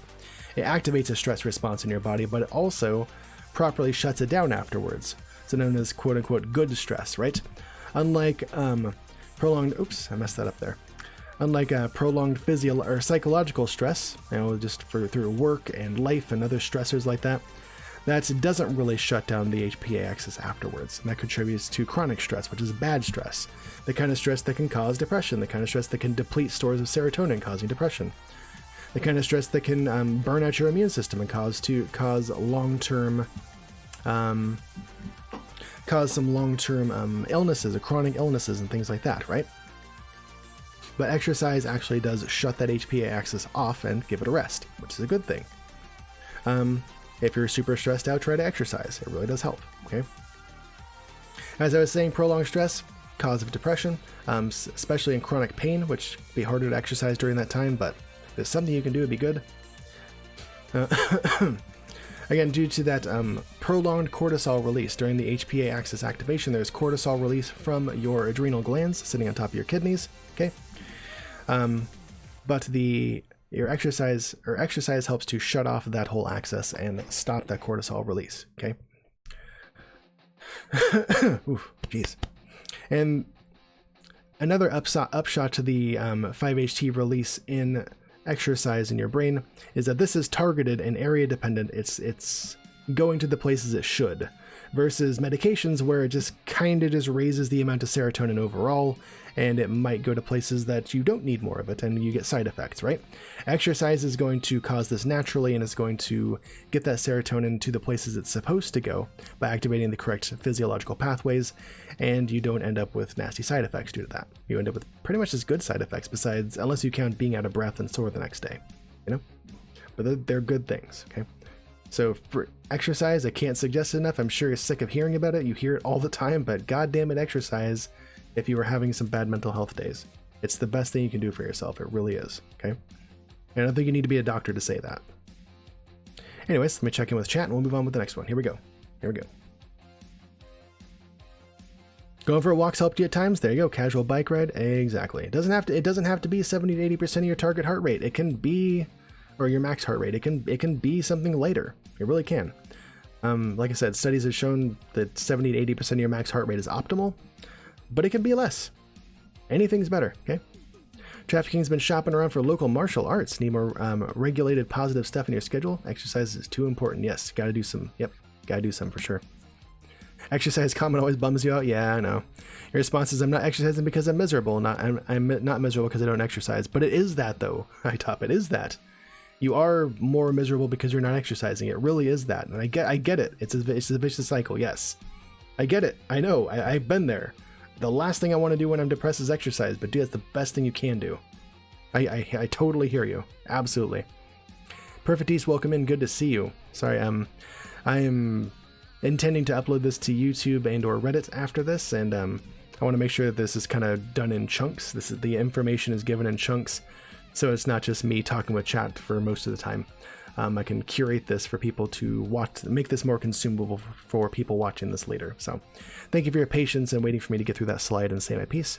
You now have my attention, okay? Welcome in, it's good to see you here. You're asking, is there evidence to which exercise works better? And typically exercise it's aerobic exercise. Is there a type like running, swimming, biking that's better? I wouldn't say so. It's more about your heart rate. So whatever gets your heart rate up, that's what you're looking for. More research is going into weightlifting and other non-aerobic exercise and seeing if that's got an effect, and I bet there is. Would it be the same effect? Probably not, but both beneficial for sure. Let's see. Best exercise is one you consistently do and enjoy. Yep. Or the one that you can just force yourself to become dedicated to, you know? Like, I don't like any exercise, but I run because it's free. I'm not going to pay for a friggin' gym membership. And it's one that I can eventually get into and like force myself to be dedicated and disciplined in, you know? You're curious here, in what ways do exercise help with autism? Demi, there were some studies there saying that after exercise regimens, that some of the deficits, you know, socialization increases, repetitive behaviors can decrease some, things like that. It's burgeoning research, but I don't have more concrete stuff on that right now. We looked at a news article earlier this week where they looked at mouse models with autism. Mouse models of autism, which take that for what you will, and exercise, and they said there was big improvements in mouse models of that. And there have been some experiments done with human children as well. And they report good results, you know? Is it going to cure autism? Hell no. But can it help? Sure. BK, what's up, man? We get you a shout out yet? No, where are my mods at, man? Shout out for BK, please. Good to see you here, man. Is haven't yet, please go check out. Oops, that's not what it is. Thank you, Draco. I missed it. Please go check out Best Kind Gaming sometime. Please, he does science education as well once in a while. He is a geneticist by trade and is trying to bring some of that genetics information to you here on Twitch. Also enjoys some Dark Souls and Legend of Zelda randomizer runs. Check him out if that sounds like ya jam, please. Okay. Thank you for checking us out while you're at it. Appreciate that. Good to see you, BK, my friend. How you doing, man? Hope you're doing well. Hope you're doing well. Should walk more too. Everybody, I mean, most everybody could probably stand to be more physically active, especially nowadays when things are more automated, you know? Weight training, substantial cardio too? Yeah. Yep. It certainly can. I mean, I've noticed when I do weightlifting, like, yeah, my heart rate goes up for sure. Is it as sustained as like typical cardio exercise? Probably not, but like I said, they're both going to be beneficial. Absolutely. Nope. Thanks for answering, Perfect East. No worries. Thank you for waiting. Appreciate that. You noticed your depression was noticeably easier to deal with when you started to lift and daily running. Case in point. There you go. Right? Is exercise going to help everybody? No. We had somebody in here saying earlier that exercise didn't seem to help them. I get that. Not going to help everybody. No, it's not. But again, like I said, this is probably the best thing for a person to try. It's free. You can do it whenever you want to. It's got a ton of other benefits too, physically as well. Your self-esteem's going to go up when you look better and you feel better. Like, just tons of things are going to help you with that, you know? It's not medication. You don't have to wait for like months to have access to it. And there's tons of benefits to try. Like I said, I can't imagine a doctor is going to tell you not to try that in addition to whatever therapy or medication they prescribe to you, unless for some reason you're in danger of hurting yourself by exercising, you know? Freaking do it. It's not free if you do it at a membership gym, but you don't have to. That's what I'm saying. You can literally go outside and go run right now. Like, you can literally go outside and go walk right now. You don't have to go to a gym membership, you know? I ran a half marathon and never touched a gym. You don't have to pay for any of it. You don't. BK says 2 questions. Apologies if I covered them already. Okay. Why are BCAA always in protein shakes? What is that? I don't know what that is. Oh, branched chain amino acids always in protein shakes. Because they go along, or after exercise, they're absorbed into your muscles, and it helps build your muscle. That would be my guess. Less of a question, perhaps I know what I'm talking about in terms of physical health. Been reading that short, high-intensity training seems to be effective. Any idea if that applies to this topic? I would think so. Anything that's going to get your heart rate up is going to have these effects. What they're looking for is, a lot of the research goes with longer, sustained, like cardio. Like, just what would mimic, I guess, more typical just physical activity back in like hunter-gatherer times. But I guess you could say that's high-intensity interval training too. But yeah, I would think that HIIT would also have similar effects. I would guess. It's a complete guess on my part, but exercise in general is going to help, you know? That, absolutely.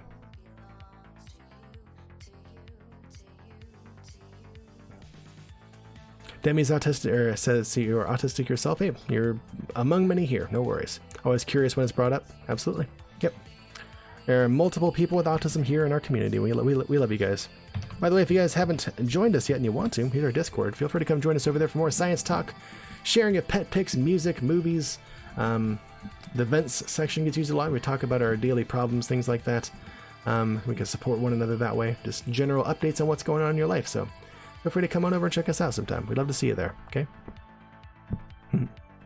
Absolutely, BK. It's true, we haven't had a chance to talk in a while, and I missed that. I want to do that more. I want to see you on stream more. Hopefully I get to catch you this weekend if you stream, man. Absolutely. I know you've been busy with work and stuff lately, so no worries.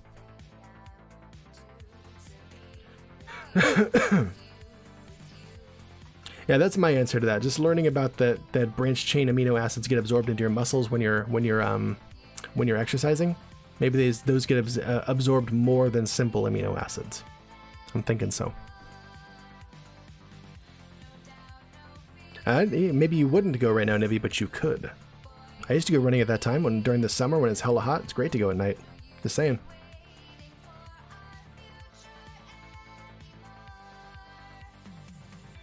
Yeah, I didn't come across that stuff specifically in my reading, BK, but I wasn't looking for that either. I wasn't looking for muscle building, more like the effective tryptophan. So this happened to be mentioned in there as well as a kind of a sister process to it. That's all. That's what I'm thinking, you know? Yeah, I remember seeing leucine come up a little bit, but I didn't see how that interacted with muscles. Didn't see that. There it is. Branched chain amino acids activate key enzymes and proteins synthesis after physical exercise. There you go. And see, there's a reason why they're being absorbed into muscles. It's probably due to muscle recovery, muscle building, something like that. It must be, right? Otherwise, it wouldn't be happening, right? It's all good, Nivi. You do it when you want to. You're a grown person. You're freaking grown. Oh, that way. Come on. Add a shape so you can run for like 10 minutes tops. Would that even help? Hell yeah, it would. Are you kidding? Are they making? I mean, you don't have to go out there and sprint either. You can jog. Yeah, something is definitely better than nothing. If you don't do half an hour, okay. It's not all or nothing. It's not like you better do half an hour or else it's not worth it. No, do the 10 minutes. And the next time do 10 minutes and 10 seconds. Then 10 minutes and 20 seconds. Like, build yourself up. Okay? And then the time after that, you're probably going to do 5 minutes because you're going to need to rest some, and that's okay, you know? Some is better than nothing. It really is. Yep, 10 minutes a day is the start. 10 minutes a day is going to have an effect. Absolutely. And say you can only run 10 minutes. That's okay. Walk another 20. Boom, you got a half an hour. Walk 10 minutes, run 10 minutes, walk another 10. Break it up like that, you know? That's all better than just sitting and doing nothing. And again, like, this probably isn't news. This has been shouted from the rooftops by dietitians, personal trainers, and doctors for freaking years. This shouldn't be news to anybody, you know? There's a reason why diet and exercise is pretty much always prescribed for weight loss, self-esteem, some mental health as well. Like, it freaking works, man. Pokemon Go's gotten your wife and I walking 50 to 60 kilometers a week. Hell yeah, dude. There you go. Nobody starts running for an hour. No, they really don't. No, they really don't. If they do, you goddamn bastards. I see you guys took a Sammy Snowshoe, which means a little fat one gets a treat. Y'all get some kitty cam. Thank you guys for donating again to Fat Boy's Fat Belly Fund, dedicated to keeping him the fattest kitty on Twitch. He appreciates it. I appreciate it. You all love it. It's a win-win-win. Okay, boy. You out of here again? He might be. He just might be. Yep, gotta progress. Exactly. I was doing that a while back myself. I was getting back into running. I was doing well and all that, and then back in last October, but then I freaking sprained my foot. Haven't been back since. I'm kind of a little gun shy. I'm a little shy to go, you know? But I have been walking instead, and I noticed that helps me. I notice I come back from my semi-daily walk and like I feel invigorated. I feel like I can concentrate better. I feel better. I feel like while I was on that walk, I had ideas about what I want to do and a way to kind of sidestep whatever depression downswing I was feeling. Like it really does help me, you know? I do actually feel that. Hey, Paranor, thanks for hanging out. We'll see you next time, okay? Thanks for being here. Thanks for sharing, okay? And welcome to the Neural Net. We're glad to have you.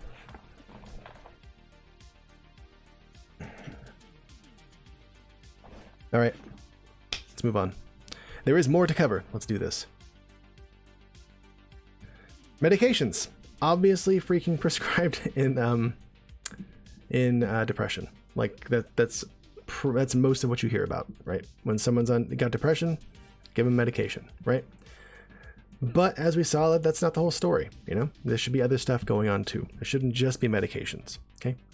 Obviously, SSRIs are prescribed. That's like the medication that people think of when you think of what's prescribed for depression is SSRIs. But more often nowadays, you're also seeing what are called SNRIs, or serotonin norepinephrine reuptake inhibitors being prescribed as well. That's when I took medication for a short stint. That's what I took. It was an SNRI, okay? SSRIs just work on serotonin. SNRIs work on serotonin and norepinephrine. Okay, so it targets two neurotransmitters that have been hypothesized to be dysregulated in depression. Okay. Let's see. So these work by just blocking reuptake of neurotransmitters. When we talked about neuronal transport or synapse or firing in synapses, neurotransmitter release and stuff like that on stream before, we've talked about that process of reuptake that happens with neurotransmitters after they are released into the synaptic cleft via exocytosis from the presynaptic neuron, and they bind with those receptor sites on the postsynaptic dendritic spines. Ooh, that was nice. Afterwards, one of the things that can happen with those neurotransmitters is they're reuptaken into the presynaptic neuron, and they're repackaged into those vesicles to be released yet again. Okay, those neurotransmitters can also just float off into the ether and go do something else. They can be broken down via enzymatic degradation, any number of things, right? But if that reuptake process is blocked, well, then more of that neurotransmitter is going to hang out in the synapse for longer and have a chance to interact with those receptor sites for more often, right? Which can increase the action of said neurotransmitter, serotonin, norepinephrine. In the case of monoamine oxidase inhibitors, dopamine, okay? Those neurotransmitters can have longer time to have a stronger effect in synapses, and in some people, about 50% of people, in fact, improve their symptoms of depression, okay? So, but it's only 50% effective. Only about half of people can be are helped with certain medications, certain reuptake inhibitors and stuff, yeah? So the quote-unquote monoamine hypothesis, or the fact that there's a monoamine, or if all these things, serotonin, norepinephrine, dopamine, those are termed monoamine neurotransmitters because they're based on amine groups, and there's one of those amine groups in these chemicals that are released in our brains, okay? Those specific neurotransmitters. The monoamine hypothesis, or the hypothesis saying that those specific neurotransmitters are out of balance in a person's brain, thus causing the symptoms of depression, okay? That clearly doesn't explain everything, because if it did, then these medications would help everybody, but they don't, right? So that can't be all of it. It's just another piece of the puzzle, right? Also, this ties back into the diet, but complete removal of tryptophan in some people only cause mood differences in some. Yeah, when they did that, when they went on tryptophan elimination diets, thus eliminating the body's ability to make serotonin, because your body needs to take in tryptophan from your diet to make serotonin. You can't create it in-house otherwise, or at least not to nearly to the same extent. But complete removal of tryptophan in people didn't cause mood differences in everybody. So again, it can't just be that. It can't just be the monoamine hypothesis. And people that aren't predisposed to have depression or those chemical imbalances didn't really cause much of a mood difference. It was mild at best. Yeah. And again, the exact action of these neurotransmitters on cognition and mood, not fully understood at this time, clearly. Because if it was, we would have effective medications for it, but it's not quite there. Right? As I mentioned, monoamine oxidase inhibitors, which act on dopamine neurons specifically, those can help improve the cognitive symptoms of depression. I think I mentioned that earlier, but just in case I didn't, here it is again. Okay. That's medications in a nutshell. There's a freaking variety of them. There seems to be like a new medication for depression around the corner every friggin' day. You always hear about them, but that is those in a nutshell. Okay. They don't help everybody. They do help a lot of people. They tend to be first-line treatment for depression because they're easy. You go see a doctor, say you're depressed, they determine that you are. Boom, here it is. That's easy to get, right? It's easy to get. They're effective a lot of the times. And once they titrate you on the right medication, it can be effective in managing your symptoms. It really can. But therein lies the problem. It doesn't help everybody, even if you stick to the regimen. Some people don't want to stick to the regimen. That was me. I got an SNRI. It wasn't seeming to help that much. I didn't like the side effects at all. I didn't want to try more. I didn't want to do any more. No, thank you.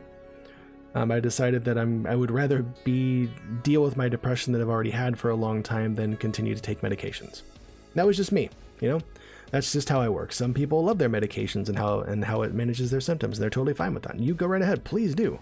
These exist to help people, and I don't advocate for or against their use. I advocate for whatever the hell works for you, If exercise works for managing your depression, fucking do it. If taking a pill every morning and manages your depression, you go ahead and do that. Please do. If going to therapy manages your medication or manages your depression, do that. Any combination works for you, do what works, please. I just want you to feel better, okay? And I just want you to know about these possible options, how they work, and what you can advocate for and try. Okay, what you can talk about a medical professional with. Okay, you shouldn't walk away from this having a treatment plan for yourself. Please consult a doctor.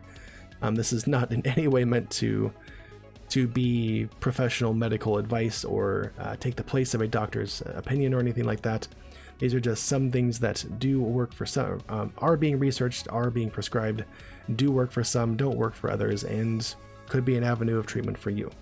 Please talk with a professional about it. Okay. As always, I like to think that goes without saying, but it never helps to actually state it. Okay. More about medications.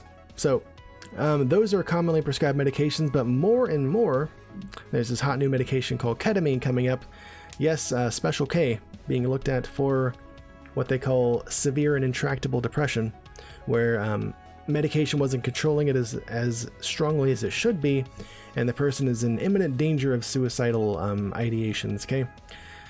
Ketamine can help snap a person out of that pretty quickly, and not only can it do that, but... Oh my gosh, who's that? Not only can it do that... One second. Well, Raiders, I'll attend to you guys in just a moment. Let me finish this slide here, okay? Not only can ketamine... has that been shown to snap people out of that depressive episode and remove those suicidal ideations, get them back to... or help them get through that depressive episode faster and more reliably... but there is some emerging evidence that helps to actually work towards remission, unlike the other medications we talked about. Those medications we talked about on the last page, these don't necessarily help a person work towards remission or towards being able to be off of these medications eventually. Ketamine is showing promise that it could do that. Not only can it very strongly and quickly treat very severe depressive episodes, but it's also being shown that it could possibly help people move towards remission as well. In a mouse model, they gave mouse model of depression where they gave administered ketamine. They showed there was actually some regrowth of dendritic spines in the frontal cortex, an area that we saw that was hypoactive and hypo-connected to the limbic system. That can help restore that connection with the limbic system and possibly restore full functioning in people as well. Okay. So it's typically used as an animal tranquilizer. They did find that that also helps with depression in people, and also a street drug known as Special K. Okay, the S-enantiomer, or the chiral equivalent of ketamine, is called esketamine. S-ketamine or esketamine. Okay, as seen here, I believe. That was recently approved for use by the FDA in conjunction with therapy and other meds, okay? In cases of extreme depression with suicidal ideation. And it was, recently approved by the FDA for just this reason. It's a very powerful, has a very powerful action, has side effects too, but can be very, very useful in some people, okay? That is something you're probably going to be hearing about more as depression medication continues to be discussed and fleshed out more. Okay. Anyways, guys, I'm gonna check in with chat, and we'll move on with the next slide. Okay. Migmax, thanks for bringing your friends in again. Good to see you, man. Those of you guys coming in with Migmax who don't know me, my name is Aina Beta. I use my brain to help you learn about the brain. We talk about neuroscience, psychology, other scientific topics here each night in chat, and we also enjoy some strategy and story-driven gaming. Okay. Tonight we're talking about depression. We're talking about depression for the last like 3.5 hours now. It's been a long talk, but it's great. That's fine. Very important discussion. And we're going to move into some Slay the Spire after this, assuming there's time, and there probably will be. Okay. Any of that sounds like your jam? You know what to do. Love to see you back sometime, okay? Came in to tune about depression. You want to learn. Well, we've been through most of the talk already, but I'm glad you're here now, okay? All right, hi, Tom. Is ketamine a synthetic product? I believe so. I don't know specifically. I don't know. I'm not sure specifically, but I'm pretty sure. Yeah, pretty sure. I don't think it's like naturally occurring. I could be wrong about that though. Pretty sure. I'm like 80% sure it's synthetic. Yeah. Anyways, more intervention. Last intervention. I just didn't change this slide. Okay, that's what I gotta do. So this should just say therapy. Last potential intervention for depression. There's more than this. The last one I'm going to cover tonight. There are more potential interventions than the ones I've covered, but this is the last one I'm going to cover this evening. Okay. As always, these talks are meant to just be a crash course and a chance for discussion with people, not a definitive, overarching, encyclopedic covering of a topic. Okay. I and nobody could probably do that. Okay. But anyways, the last intervention we're going to talk about is therapy. Of course, there's therapy for depression. They often talk about that. That is one of the other first line treatments they talk about when there's a person with depression. But I would argue there's less access to this in today's medical system, especially in freaking America, than there is medication, because you have to, and this has to be administered by a person. It's a slower process. There aren't enough therapists to go around. Insurance companies don't always want to cover it. There's waiting lists, and oh my god, it can just be hellacious to get into therapy. Even if you really want to do that, medication's not helping and you really want to go to therapy. It's just a really, really tough process to get into sometimes. So, ooh, thanks for waiting. Thanks for checking us out. Appreciate that. But typically what's done is a type of therapy called cognitive behavioral therapy, where you're focusing on the connection between your behavior, your feelings, and your thoughts, and how to change those with your actions, okay? Yeah, this is done with patients with depression, but also other disorders as well, often used in anxiety, OCD, other disorders also. I would guess probably not with schizophrenia, because therapy is not really going to fix that, I don't think, but I could be wrong about that. But yeah, often used in depression. Other types of therapy can be used as well, but CBT is kind of the go-to, and a lot of research focuses on that, okay? The neurological piece of this CBT seems to restore some functioning and connection between the PFC and the limbic system, and brings that back to more normal levels, which, as we talked about earlier, there is a disconnect between those areas of your brain in major depressive disorder, and dysthymia. Okay. Research in this area is not really robust yet, but that's what the research that I've seen seems to say. It says both those things. One, that's not robust yet, and there needs to be more research done, but the imaging studies they've done does seem to show that they show that it restores that connection between the PFC and the limbic system. Kind of like we were talking about yesterday, the same thing happens in PTSD, in mindfulness, meditation, and probably also in therapy.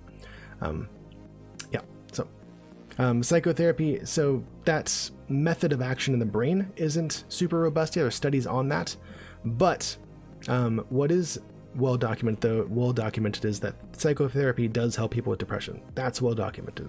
A lot of people with depression and other mental health disorders can go to a therapist and see a lot of improvement. Does it help everybody? No. But the fact that it does help a lot of people, that is well documented. Okay, so with or without that neuro piece that I always like to add, this is still very effective. And that's one of the reasons why it's a first line therapy for depression. Okay. Also, interestingly, activity in a part of the brain we haven't talked about tonight, the ventral anterior cingulate cortex, which is near the prefrontal cortex, kind of just behind it. And it's hard to show you without a picture. I should have put that here, actually. That's been shown to predict response to therapy and or medication in depression. So, higher activity there or more regular activity there is going to predict a positive response in therapy or medication. Okay, it's an interesting piece of research as well. And I believe, unless I'm mistaken, yes, that's it. I'm going to scroll slowly through these sources as I catch up with chat. There's 3 pages of them. These are all the different studies I looked at, a lot of them through the National Institute of Health, to put this together for you guys tonight. Okay, hope you guys enjoyed. Feel free to look at these, go check them out yourself, anything like that. Yeah, ask me any questions as always. And Dystrophy, welcome in. Thanks for checking us out. Welcome in. Glad to have you. It says it has to be the right person. Not all therapists are the same. Oh, absolutely. Yeah, you gotta have a good connection. You do. It has to be a good therapist. Not only just a good therapist, but a good therapist for you. One good therapist isn't necessarily going to work for everybody, right? We talked about that a little bit earlier. There does have to be a good connection between you and the therapist. Absolutely. No slide on psychedelics? Nope, not for depression. Not for depression. There might be a connection there, but that's not, I think, well, maybe there is a lot of talk about that, but that's not as prevalent a talk as the connection between PTSD. But something else I can look into and add later. Absolutely.